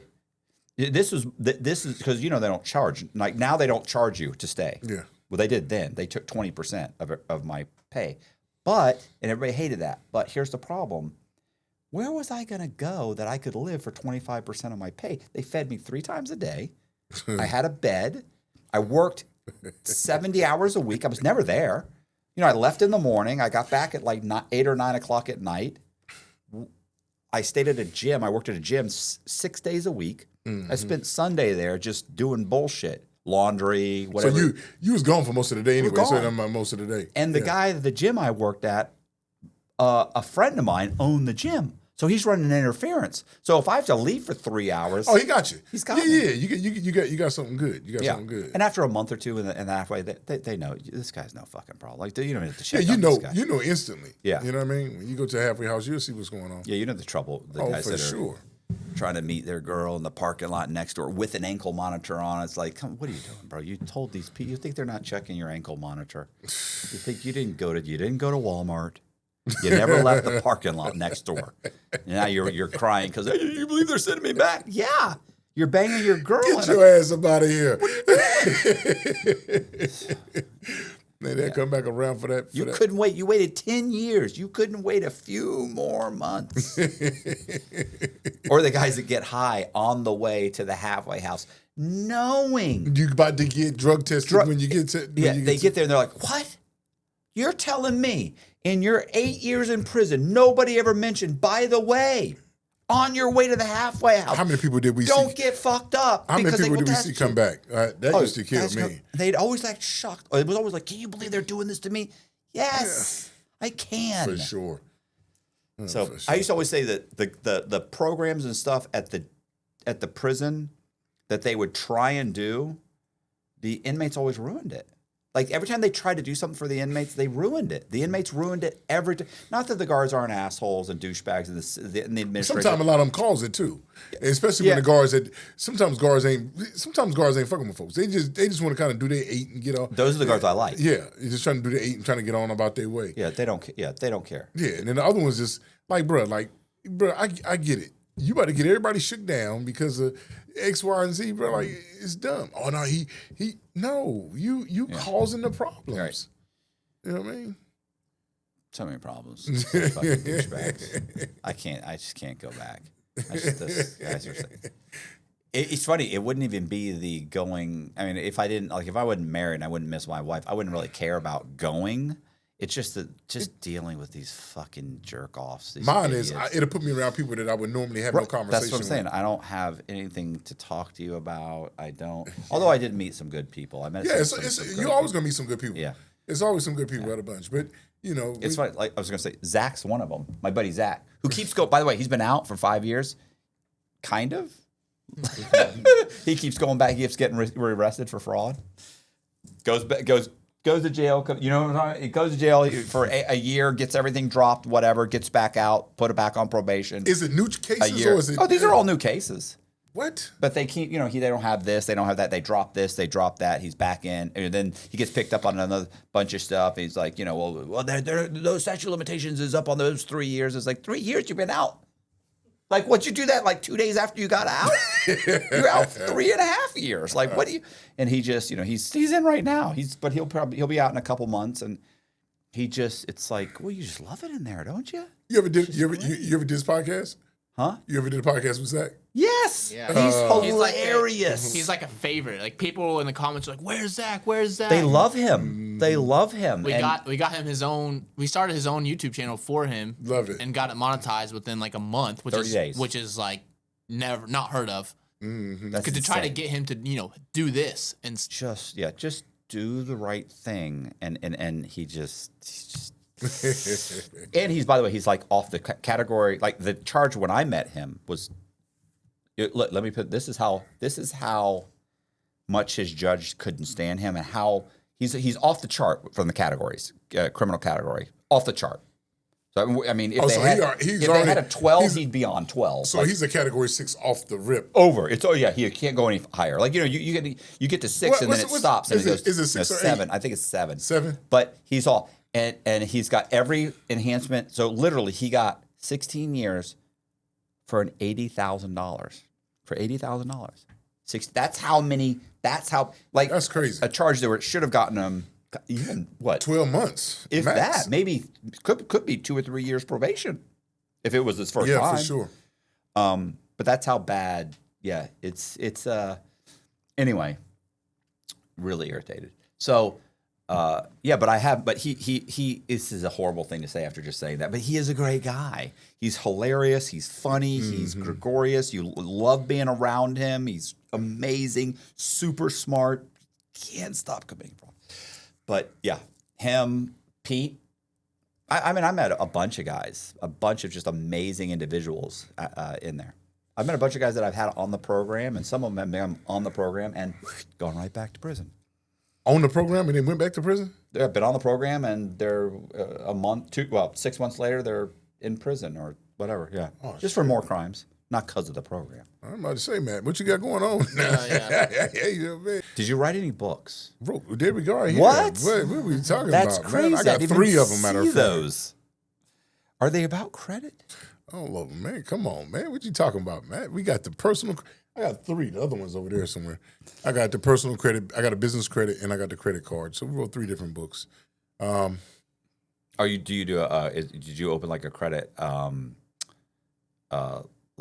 consulting, or you fix people's credit, or what? Yeah. What do you So do? what we're doing now is actually consulting. People can go to meetflame.com or either go to Flame Cards, get their cards, actually, so they can set them up. It's a 3-step process. Like I told you, every single thing that we did to go in the bank, I just teach them. It just makes it easy. Right. 27-point check process.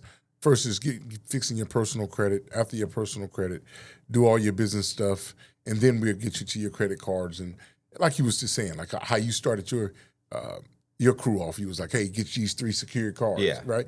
And it's always more than one way to skin a cat. I'm not that person that talk down or say something this and the third. I just want to put a person in position to not get credit, to just get credit. Okay. I'm trying to put you in a position to get credit, to use it to help you either start a business. Leverage. Yeah, leverage all day long, right? Not just get it. I'm against you getting credit to buy a house. I'm with you getting credit to get a transitional home, right? I just got to see you monetize off of your credit, right? In some way. I didn't say that was bad to go get credit to buy a home. Right. I just said you're just not for me.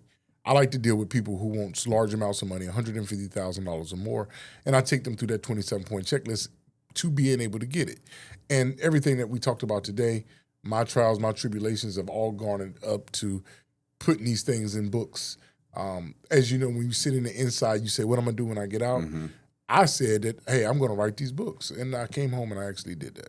Hey, you guys, I appreciate you watching. Do me a favor, hit the subscribe button, hit the bell so you get notified of videos just like this. Also, if you're interested in Flame's credit course, the books, using him as a consultant to help repair your credit, get some stuff taken off your credit, and rebuild your credit, we're going to leave the links for those programs and the books and the Amazon books. All of those links will be in the description box. Go in the description box, click the link. It'll shoot you right there. Also, if you are interested in being a guest, we're going to leave our website address. You can go to the website. You can go to the Be a Guest page, fill out a very quick survey, and leave a 3 to 5 minute video, and we will get in contact with you. Thank you very much. I appreciate it. See ya.